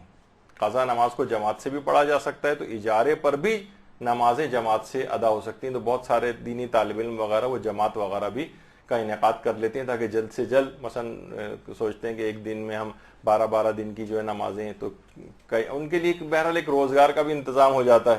مثلا وہ ٹیوشنز وغیرہ پڑھا کے گھروں میں جا کر بہت ہی کم پیسے ان کو ملتے ہیں، تو ایک جگہ پر رہتے ہوئے ہی وہی محنت، ان کو بسوں میں ادھر ادھر جائیں تو ایک جگہ پہ رہتے ہوئے نمازوں کو ادا کر لیں اور اس میں ان کو کچھ ان کی آمدنی ہو جاتی ہے اور گزر اوقات ہو جاتی ہے. تو اس طرح سے بھی ہو سکتا ہے. اچھا، اب جو بھی مرحوم کی نمازیں ادا کر رہا ہے وہ کس فریضے پر عمل کرے گا؟ مرحوم کے شرعی فریضے پہ عمل کرے گا یا اپنے فریضے کے اوپر عمل کرے گا؟ مثلا ایک تو دوسرا سوال اس کے اندر یہ ہوتا ہے کہ کیا کوئی عورت کسی مرد کی اور مرد کسی عورت کی قضا نمازیں ادا کر سکتی؟ اچھا، اس میں دیکھیے جعلی نمازیں پڑھنے والے بھی آج کل بہت ہیں، یعنی جو کہ جعلی طور پر ہیں، نہ جن کو مسائل فقہ کا پتہ ہے نہ کچھ پتہ ہے، وہ بھی اس فیلڈ کے اندر آ گئے. کوئی کہہ رہا ہے، جیسے آپ نے پچھلی دفعہ سنا تھا کوئی معذور ہے وہ کہہ رہا ہے کہ میں نماز اجارہ پڑھ رہا ہوں، جبکہ آپ نے سنا پچھلی دفعہ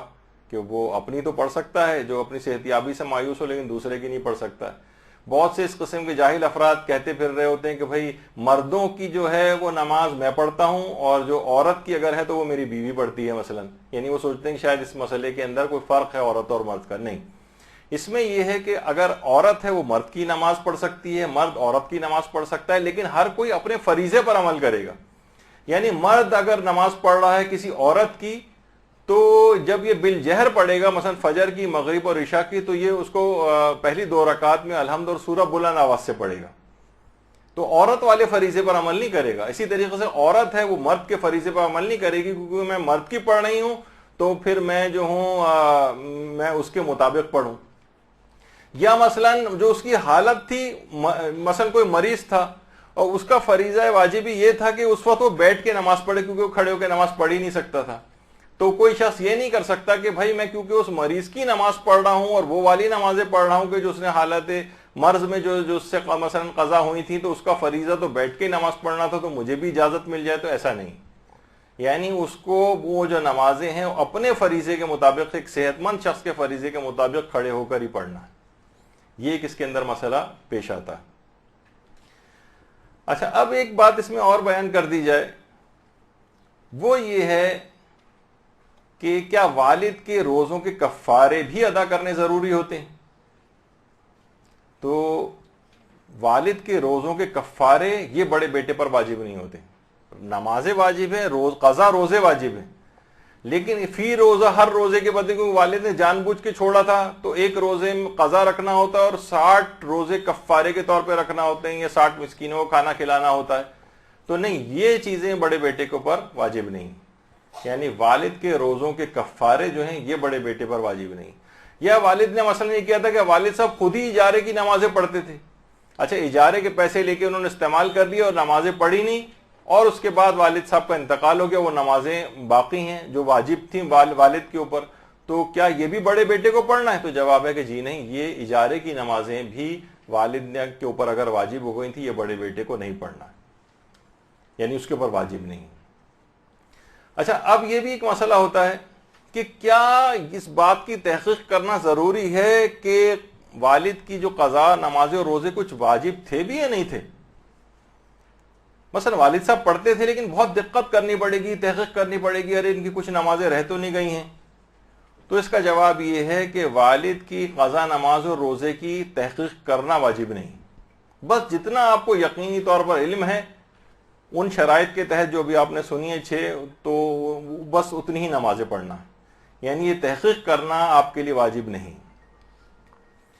اچھا، بعض اوقات یہ بھی ہوتا ہے کہ یہ تو ہمیں معلوم ہے کہ والد کی کچھ نمازیں قضا ہوئی تھیں، لیکن والد صاحب نے انہیں ادا بھی کر دیا تھا یا نہیں، کیونکہ والد صاحب ویسے تو نمازیں پڑھتے تھے، مثلا سفر میں ہمارے ساتھ تھے اور واقعتاً نمازیں ان کی قضا ہو گئی تھیں، تو والد صاحب کی قضا تو ہوئی تھیں اس بات کا یقین ہے، لیکن والد صاحب نے ادا کی ہیں یا نہیں کی یہ پتہ نہیں۔ تو والد صاحب کی اگر نمازیں قضا ہوئی تھیں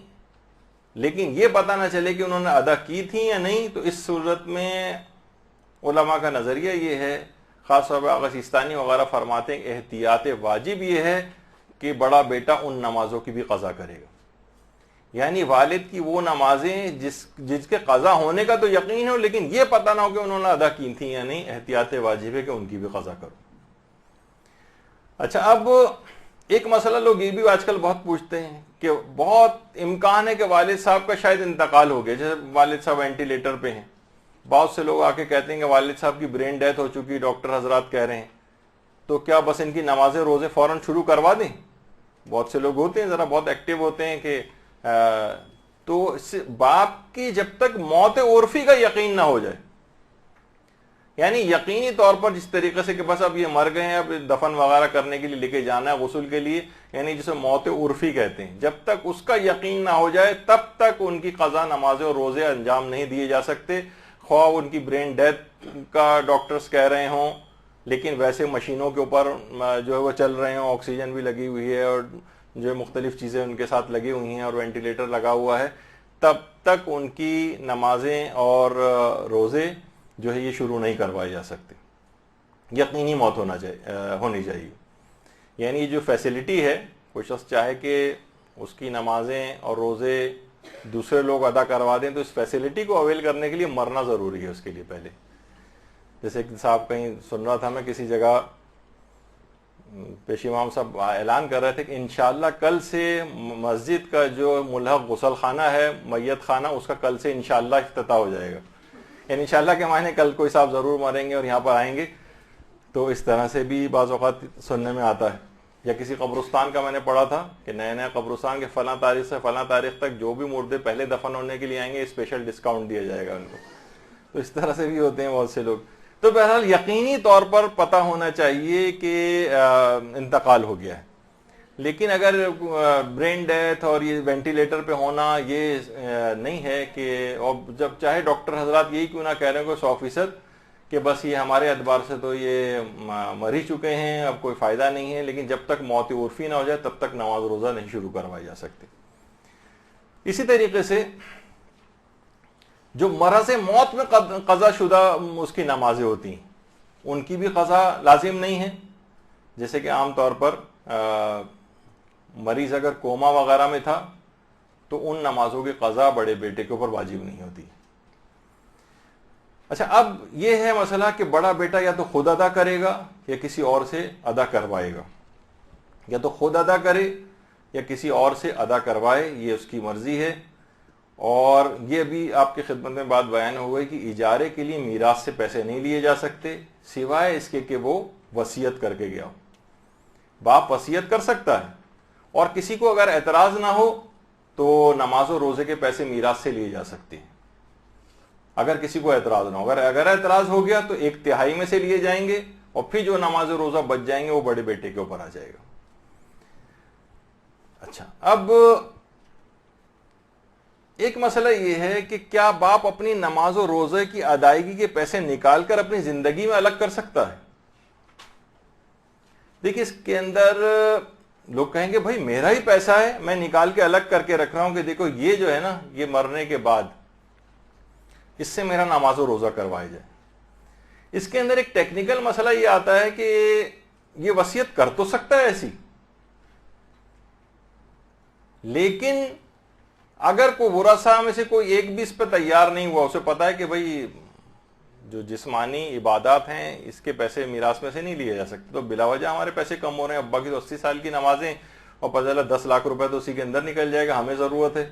اور واجب بھی نہیں ہے, تو کوئی اکڑ سکتا ہے اس کے اندر.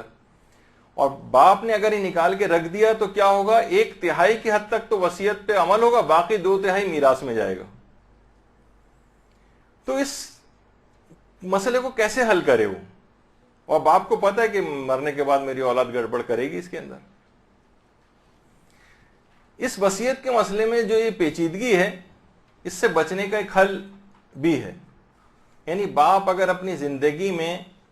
حصے دے کر لوگوں میں حصہ کہ بھائی میں تمہیں اپنی زندگی میں اتنا حصہ جو ہے وہ دے رہا ہوں, اور اس کا عوض میں تم یہ جو پیسے ہیں اس کو ٹچ نہیں کرو گے, اس سے میرے نماز و روزے کروائے جائیں گے, تو پھر وہ اولاد اس سے پھر نہیں سکتی اپنے اس قول سے. وہ چاہے تو اپنے کفاروں کی ادائیگی یہ ان سب کے لیے پیسے الگ کر سکتا ہے, پھر بعد میں اگر یہ اولاد اس کے عوض پہ کسی کوئی چیز اس کو دے دی جائے اور اس پہ وہ تیار ہو جائے اپنی زندگی میں, تو میراث میں سے اتنے پیسے جو ہیں مائنس ہو جائیں گے ان کے. یہ شریعت کے تحت کیا جا سکتا ہے. مثلا کوئی اچھا عام زندگی میں بھی ایک مسئلہ ہے, مثلا بیٹا ہے وہ بیرون ملک پڑھنے جانا چاہتا ہے, کہتا ہے کہ ابا مثلا میں فلاں جگہ جاؤں گا, مجھے پوسٹ گریجویشن کرنی ہے, مجھے اسپیشلائزیشن کرنی ہے, اور وہاں مثلا ٹوٹل 25 لاکھ روپے مثلا خرچ ہوں گے. اب باپ پر واجب تو نہیں ہے کہ یہ پیسے اس کے لیے نان و نفقے کے طور پر اولاد کو دے کہ وہ آ کے اعلیٰ تعلیم حاصل کرے. تو باپ یہ کر سکتا ہے, کہتا ہے ٹھیک ہے میں تمہیں اتنے پیسے دے رہا ہوں, لیکن یہ شرط اس کے اندر ڈال دے کہ پھر تم اس کے بعد اتنی جو بھی میراث ملے گی اتنے پیسے تمہاری میراث میں سے مائنس ہو جائیں گے, اور وہ بیٹا اس کو ڈیل کر لے. تو بعد میں ورنہ یہ ہوتا ہے نا کہ 25 لاکھ کی مثلا اس پہ بھی لے گیا, اپنی اس پہ پڑھائی پہ بھی خرچ کروا لیے, اور بعد میں میراث میں بھی سے پورا مل رہا ہے. تو جو لوگ پڑھائی پہ جن کے خرچ نہیں ہوئے وہ ایک لحاظ سے لاس میں رہتے ہیں کہ یہ کسی ایک شخص کو ہی زیادہ چلا گیا. یا مثلا بیٹی ہے, اس کی شادی کا مسئلہ ہے, ٹھیک ہے شادی کروانا باپ پر واجب ہے, لیکن اتنی شان و شوکت کے ساتھ شادی, جیسے کہ بیٹیاں عام طور پر تقاضا کر رہی ہیں ہماری بہت اب جناب ڈرون کیمرے بھی اس میں استعمال ہونے چاہیے اور فلاں چیز بھی ہونی چاہیے. تو پھر بالفرض اگر باپ تیار ہو جاتا تو کہے گا کہ ٹھیک ہے تمہاری شادی میں مثلا یہ 15-20 لاکھ روپے خرچ آ رہا ہے اور میں کرنے کو تیار ہوں, لیکن پھر میراث میں سے اتنے پیسے مائنس ہو جائیں گے کیونکہ مجھ پر واجب نہیں کہ اتنے زیادہ شان و شوکت والی شادی کرو. تو بہت سارے اس طرح کی چیزیں حل نکل سکتے ہیں چیزوں کے اندر کہ جس میں ڈیل کر لی جائے, اور تو پھر یہ میراث میں سے اتنا حصہ الگ بھی کیا جا سکتا ہے.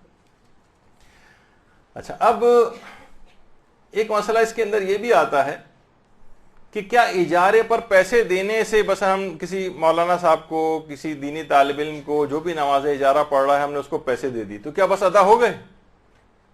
علماء کہتے ہیں نہیں، یعنی اطمینان ہونا چاہیے کہ یہ شخص پڑھے گا، احتمال اس کا قوی، یعنی اس کا امکان ہونا چاہیے کہ یہ پڑھے گا، اور اس کے بعد وہ پڑھ دے تب ادا ہوں گے۔ مثلا آپ نے پیسے اس کو دے دیے، بعد میں پتہ چلا کہیں سے کہ وہ تو اس نے تو پڑھے ہی نہیں ہے، تو اگرچہ پیسے وہ لے کر فرار ہونے کا جو ہے گناہگار ہے، لیکن بڑا بیٹا یہ نہیں سوچ سکتا کہ میں نے پیسے ادا کر دیے، بس اب تو نہیں، ابھی تک تمہاری ذمہ داری ویسی باقی۔ یعنی فقط پیسے دینے سے ادا نہیں ہوگا جب تک کہ اس کی ادائیگی کا یقین نہ ہو جائے کہ ادا بھی ہو گئے۔ تو چاہیے کہ اس کو گاہے بگاہے جن کو دیا ان سے پوچھتا رہے اب کتنے آپ نے پڑھ لیے، کہ تاکہ ان کے اوپر بھی ویسا بھی پریشر رہے اور اس کو بھی اطمینان رہے کہ ہاں پڑھے جا رہے ہیں۔ اچھا، پھر اس کے بعد ایک اس میں یہ بھی آتا ہے کہ کس طریقے سے باپ کی قضا نمازیں ادا کی جائیں۔ جس سے بھی دیکھیں پڑھوائیں، اس کو مسائل فقہ سے آگاہی ہونی چاہیے۔ مثلا جو خود پڑھ رہا ہے اس کے اوپر کتنی ذمہ داری کہ وہ پیسے بھی لے رہا ہے، اور اس کے بعد مسائل شریعت کے تحت اس صحیح طور پہ نماز بھی نہیں، مثلا اس نے اگر ڈیل نہیں کیا کہ جناب بس اس نے پیسے لی کہ میں نمازیں پڑھوں گا، تو پھر اگر کوئی چیز اس نے طے نہیں کی ہے اس طرح سے، تو پھر اس کو تمام مستحبات جو عام طور پر نماز کے سلسلے میں ہوتے ہیں ان کی پابندی کرنا پڑے گی۔ مثلا اذان و اقامت بھی دینا پڑے گی، جتنے مستحبات، قنوت بھی پڑھنا پڑے گا، اور تکبیر اور استغفار اور جتنے بھی کچھ اس طرح سے، یعنی جتنے مستحبات ہیں ان کی انجام دہی واجب رہے گی۔ تو اگر کوئی شخص جلدی پڑھنا چاہتا ہے تو پھر وہ اس کو ڈیل کرنی پڑے گی باقاعدہ پیسے لیتے وقت کہ میں صرف واجبات کے ساتھ مشروط پڑھوں گا، یعنی وہ پہلے سے کہتے کہ بھئی مستحبات وغیرہ کی میں ڈیل نہیں کر رہا، صرف واجبات پڑھوں گا، ان نماز ادا ہو جائے گی، تو پھر اس کے لیے ضروری نہیں رہے گا کہ وہ مستحبات وغیرہ کو بھی انجام دے۔ لیکن اگر اس نے کچھ ڈیل نہیں کیا اور بس صرف پیسے لے لیے، اس نے کہا 5 سال کی نمازیں پڑھنی ہے، پیسے لے لی، اب اس کو نماز کو معمولاً جتنا لوگ مستحبات انجام دیتے ہیں اتنے مستحبات اس کو انجام دینے پڑیں گے، اور اگر یہ اس نے نہیں انجام دیے تو یا تو اتنے پیسے وہ واپس کرے اس کو جس سے اس نے اجارہ لیا ہے، یا اس سے معاف کروائے وغیرہ۔ اچھا، اب یہ کیا ہے کہ یہ بھی مسئلہ پیش آتا ہے کہ اجارے کی جو نمازیں کس کی تقلید کے مطابق پڑھی جائیں گی۔ یعنی مثلا کوئی شخص اجارے پہ نماز پڑھ رہا ہے، وہ اپنی تقلید کے مطابق نمازیں پڑھے، یا مرحوم کی تقلید کے مطابق پڑھے، یا جس نے اجارے کے پیسے دیے بڑا بیٹا اس کی تقلید کے مطابق پڑھے۔ کس کی تقلید کے مطابق؟ بھائی نمازیں پڑھ رہا ہے مرحوم کی، دل میں خیال یہ آتا ہے کہ اسے مرحوم کے جو مرجع تقلید تھا اس کے فتوے کے مطابق پڑھنی چاہیے۔ پھر دماغ میں آتا ہے اسے پیسے کون دے رہا ہے؟ جو اجرت دے رہا ہے اس کے فتوے کے مطابق پڑھنی چاہیے، اس کے مجتہد کے، یا وہ یہ سوچے کہ بھائی کیونکہ یہ میں پڑھ رہا ہوں تو مجھے اپنے مجتہد کے مطابق پڑھنی۔ تو بہرحال یہ اچھا، یہ مسئلہ حج کے اندر بھی جاتا ہے، اور یہ مسئلہ اس وقت بہت پیچیدہ ہو جاتا ہے کہ جب مرحوم کسی کی تقلید بھی نہ کرتے ہوں، مرحوم تقلید ہی نہیں کرتے تھے کسی کی۔ بہرحال ابھی فی الحال ہم اس کی حد تک ہی رہتے ہیں، تو اس میں آغا سیستانی یہ فرماتے ہیں کہ یہ اپنے وظیفے کے مطابق عمل کرے گا، یعنی اپنے مرجع تقلید کے فتوے کے مطابق اس نماز کو پڑھے گا، اجارے کی نماز۔ اچھا، اب کہ کیا باپ کی قضا نمازیں بیٹھ کے پڑھ سکتے ہیں؟ تو بھی آ گیا کہ بیٹھ کے پڑھنے کی اجازت نہیں، یعنی اپنے فریضے کے مطابق عمل کرے گا۔ اچھا، باپ کی قضا نمازوں میں نماز پنجگانہ کے ساتھ نماز آیات بھی آتی ہیں، یہ بھی باپ پر واجب تھی، نماز آیات یہ پڑھنی ہے اس کو، اور اس کی تفصیل کا بھی موقع نہیں ہے، لیکن نماز طواف کی بھی اگر مثلا باپ نے نماز طواف نہیں پڑھی تھی تو اس کی قضا بھی انجام دینی ہے، لیکن اس کا بھی موقع نہیں ہے کہ اس کو بیان کیا جائے۔ اچھا، بعض اوقات یہ ہوتا ہے کہ باپ نے مستحب نماز نظر کر کے واجب کر لی تھی، کیا اسے بھی ادا کرنا ہے؟ تو اس کا جواب یہ کہ نہیں، باپ نے اگر کسی مستحب نماز کو نظر کر کے اپنے اوپر واجب کر لیا تھا تو اس کی ان نمازوں کی جو قضا ہے یہ بڑے بیٹے کو اس نظر کو پورا کرنا جو باپ کے اوپر نظر کے ذریعے واجب ہو گئی تھی ان نمازوں کو پڑھنا یہ بڑے بیٹے کے اوپر واجب نہیں ہے۔ اچھا، اسی طرح سے ایک سوال یہ بھی، اب جتنے بھی ممکنہ سوال ہیں وہ جلدی جلدی بیان کر رہا ہوں، انشاءاللہ اس کے بعد 5 منٹ میں ختم ہو رہا ہے درس۔ وہ یہ ہے کہ کیا غیر مومن کو اجیر بنا سکتے ہیں؟ بہت سارے غیر مومن ایسے ہیں کہ ان کی قرات بہت اچھی ہوتی، انہوں نے مثلاً شیعہ طریقے سے نماز بھی پڑھ دیں گے وہ، تو کیا ان کو ہم اجیر بنا سکتے ہیں کہ بھئی آپ پڑھ دیجئے، شیعہ طریقے سے پڑھیے گا، قرات بھی آپ کی اچھی ہے مسائل وغیرہ کے تحت؟ نہیں، تو اس میں جواب یہ کہ جی نہیں، غیر مومن کو اجیر نہیں بنایا جا سکتا، چاہے وہ صحیح قرات کے ساتھ صحیح مسائل شریعت کے تحت ہی کیوں نہ پڑھے۔ اور اسی طریقے سے کسی بچے کو بھی اجیر نہیں بنا سکتے، مثلا نابالغ بچہ ہے، یہ مدرسے وغیرہ جاتا ہے، نماز اس کی بہترین ہو گئی ہے، بیٹا ہم آپ کو اتنے پیسے دیں گے، قرات بھی آپ کی بہت اچھی ہے، آپ پڑھ دیجئے، نہیں، کافی نہیں، باپ کی نہیں اتریں گی نمازیں، بچے کو بھی اجیر نہیں بنا سکتے۔ اچھا، کچھ علماء ایسے ہیں وہ یہ کہتے ہیں کہ آپ پیسے دے کر نمازیں پڑھوانا صحیح ہے؟ ایک سوال ہے نا بھائی، نمازیں تو اللہ کے لیے پڑھی جاتی ہیں، اس میں جو آدمی لے رہا ہے، نہیں پہلے مسئلہ بتا دوں کہ ویسے تو سارے مراجع سوائے ایک مرجع ایک ایسے ہیں، آیت اللہ ناصر مکارم شیرازی، وہ کہتے ہیں کہ پیسوں والا معاملہ اس میں نہیں ہونا چاہیے، تبرعاً پڑھنی چاہیے، کیونکہ ایک سوال اس کے اندر یہ آتا ہے کہ نمازیں انسان پڑھتا ہے قصد قربت سے، قربتاً الی اللہ، اللہ کے حکم کی بجاوری میں، تو یہ جو اجارے پر نماز پڑھ رہا ہے یہ تو پیسے کے لیے پڑھ رہا ہے، اسے کب کسی کے دادا حضور کی قضا نمازوں سے دلچسپی ہے کہ وہ ابا کی اور فلاں کے دادا کی جو ہے نمازیں، اپنی نمازیں پڑھنا مشکل ہے، کسی اور کی نمازیں پڑھنا ہے 50 سال کی، تو یہ تو لے ہی، اس کی تو نیت ہی پیسے لینا ہے، تو اس میں قربتاً الی اللہ کی نیت کیسے ممکن ہے؟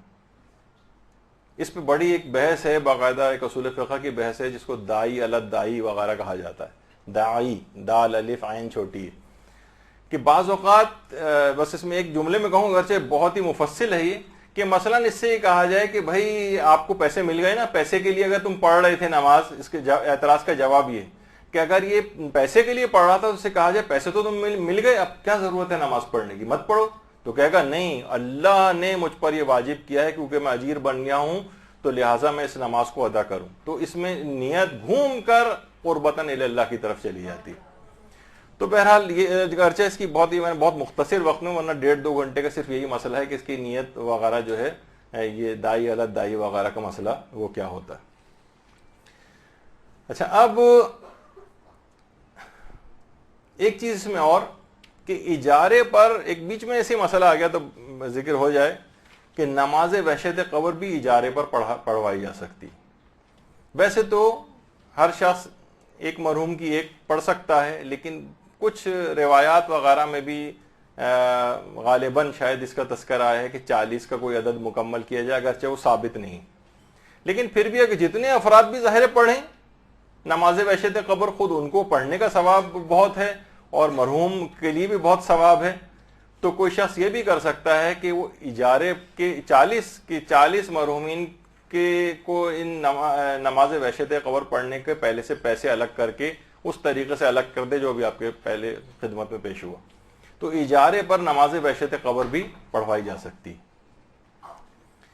اچھا، اب ایک چیز اور بھی ہے کہ کیا حج ادا کروانا بھی بڑے بیٹے پر واجب ہے؟ دیکھیے، حج ادا کروانا، حج کی ادائیگی بڑے بیٹے کے اوپر واجب نہیں ہے، تو حج کروانا یعنی حج کی ادائیگی یہ بڑے بیٹے پر واجب نہیں ہوتی، سوائے اس کے کہ باپ کے پاس، باپ پہ حج واجب تھا اور باپ جو ہے مال بھی چھوڑ کر گیا ہوا ہے، تو باپ پھر اس صورت میں جو ہے ایک ورثہ کی ذمہ داری کہ مالی واجبات میں کے پیسے الگ نکالے جائیں حج کے، اور پھر بعد میں میراث کو تقسیم کیا جائے، یعنی باپ کا حج کروایا جائے اس سے۔ اچھا، مرحوم باپ کے قضا روزے بڑے بیٹے کے اوپر واجب ہوتے ہیں۔ اب یہ مسئلہ صرف آغا سیستانی کا اور کسی بھی مجتہد کا نہیں، یہ سہولت۔ آغا سیستانی فرماتے ہیں کہ مرحوم باپ کے قضا روزے ادا کروانے میں، دیکھیے یا تو قضا روزے ادا کروانے ہیں اس کے، یا تو بڑا بیٹا خود ادا کرے یا کسی سے ادا کروائے اجارے وغیرہ پر، لیکن وہ اس کو ایک سہولت ہے کہ وہ یہ بھی کر سکتا ہے کہ مرحوم کے قضا روزے جو ہیں اس میں فی روزہ اگر وہ 3 پاؤ آٹا یا مثلا دال چاول چھولے گوشت یہ بھی شامل ہو سکتا ہے، جو بھی اس کی مرضی ہو، فی روزہ 3 پاؤ کسی بھی غریب نمازی اور دیندار شیعہ کو دے تو اس کا وہ روزہ ادا ہو جائے گا. یعنی جتنے بھی اب روزے اس کو رکھوانے ہیں، 3 پاؤ آٹا فی روزہ، یعنی ایک لحاظ سے 1 سال کے 25 کلو آٹا بنے گا، اور قضا روزے 1 سال کے ادا ہو جائیں گے. چاہے وہ باپ نے وہ روزے عذر کی وجہ سے چھوڑے ہوں یا بغیر عذر کے چھوڑے، دونوں میں یہ والا مسئلہ چل جائے گا. یہ نمازوں کا مسئلہ نہیں ہے، نمازیں پڑھنی پڑیں گی یا پڑھوانی ہوں گی. قضا روزے میں یا تو رکھے یا رکھوائے، یا یہ دونوں نہیں کرنا چاہتا، یہ مشکل کام لگ رہا ہے، زیادہ کاسٹلی بھی لگ رہا ہے، تو پھر وہ آغا سیستانی کا جو مقلد ہے وہ یہ بات کر سکتا ہے کہ وہ فی روزہ 3 پاؤ، یعنی 1 مد جسے کہا جائے. اب وہ مد جو ہے وہ آٹا بھی ہو سکتا ہے، دالیں بھی ہو سکتی ہیں، چاول بھی ہو سکتے ہیں، چھولے بھی ہو سکتے ہیں، گوشت بھی ہو سکتے ہیں، کھانا بھی ہو سکتا ہے، تو وہ دیندار نمازی شیعہ کو دے، اور وہ غریب بھی ہو. اچھا، اب مرحوم باپ کی حد تک تو یہ ہے. آغا سیستانی سے یہ پوچھا گیا کہ کیا یہی والے روزے اسی طرح سے جو یہ سہولت بڑے بیٹے کو باپ کے لیے، کیا یہ ماں کے لیے بھی یہ والی سہولت ہے؟ کیا ماں کے قضا روزے بھی اسی طرح سے ادا کروائے جا سکتے ہیں؟ تو ان کا جواب ہے کہ جی ہاں، ماں کے قضا روزے بھی اس طرح سے ادا کروائے جا سکتے ہیں، ماں کے قضا روزے. اور اس میں ایک سہولت اور بھی ہے کہ کیا یہ صرف سہولت بڑے بیٹے کو ہے یا کسی اور عزیز رشتہ دار بھی اس کو ادا کر سکتا ہے؟ مثلا بڑا بیٹا نہیں ادا کرنا چاہ رہا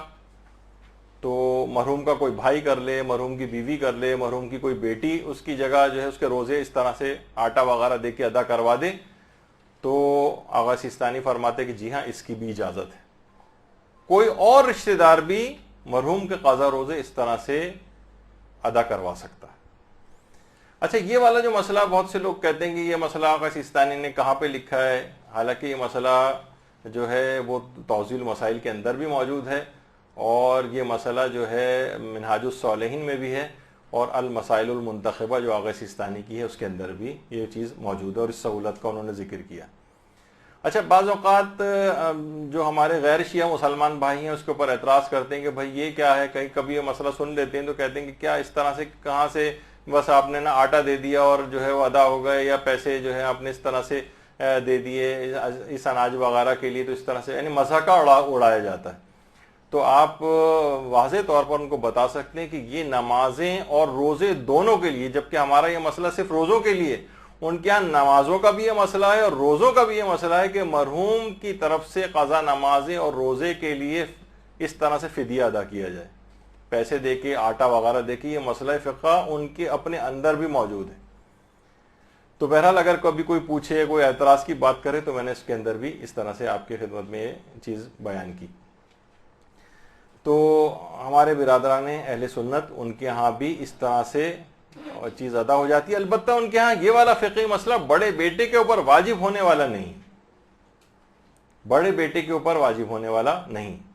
تو یہ بھی دماغ میں رہے کہ باپ پر رمضان کے علاوہ جتنے بھی اور جو روزے ہوتے ہیں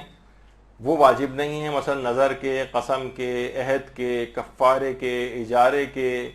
ان کی قضا صرف اور صرف ماہ رمضان کے قضا روزوں کی قضا بڑے بیٹے کے اوپر واجب ہوتی. ماہ رمضان کے روزوں کی قضا بڑے بیٹے کے اوپر واجب ہوتی. لیکن اس کے علاوہ باپ پہ الگ سے کوئی اور بہت سارے واجب روزے الگ سے بھی تھے تو وہ بڑے بیٹے کے اوپر واجب نہیں ہوتے. اچھا، یہ بس ایک رہے دماغ میں کہ جس پر والد کے قضا نماز و روزے ہوں وہ شخص مستحبی روزہ رکھ سکتا ہے، یعنی اس پر اپنے نہیں، جس پر والد کی قضا نماز، اپنے قضا نمازیں، نمازوں کا مسئلہ تو الگ ہے، اپنے قضا روزے ہوں وہ مستحبی روزہ نہیں رکھ سکتا ہے. لیکن جس پر والد کی قضا نماز اور روزے ہوں کیا وہ مستحبی روزہ رکھ سکتا ہے؟ آپ کا کیا خیال ہے اس میں، رکھے گا یا نہیں رکھے گا؟ اچھا، اپنے واجب نہیں ہے اس کے اوپر، یعنی اپنے قضا نمازیں تو اتار دی ہیں اس نے، اپنے قضا روزے اتار دی ہیں، اپنے قضا روزے اتار دیے ہیں، لیکن والد صاحب کے قضا اس پر واجب ہے، وہ مستحبی روزہ رکھ سکتا ہے، کیونکہ یہ مسئلہ فقط اور فقط صرف اور صرف اپنے رمضان کے قضا روزوں کا ہے، اپنے رمضان کے قضا روزوں کا، حتیٰ کہ یہ شخص جو ہے اجارے کے روزے بھی رکھ سکتا ہے، اگر رمضان کا قضا روزے ہوں تب بھی اجارے کا روزہ رکھ سکتا ہے۔ تو بہرحال ایک یہ مسئلہ ہوا، اور آپ نے دیکھا کہ بہرحال صرف والد کی قضا نمازیں اور روزے کے احکام ہی کتنے زیادہ تھے، اور اس میں کتنی تفصیل تھی، کتنی باریکیاں تھیں، تو مسائل فقہ کو ہمیشہ دماغی ذرا آپ کی جمناسٹک بھی ہو گئی۔ اب مجھے نہیں پتا کہ آپ لوگ امتحان دینے کے کتنے قابل رہیں جو اس کے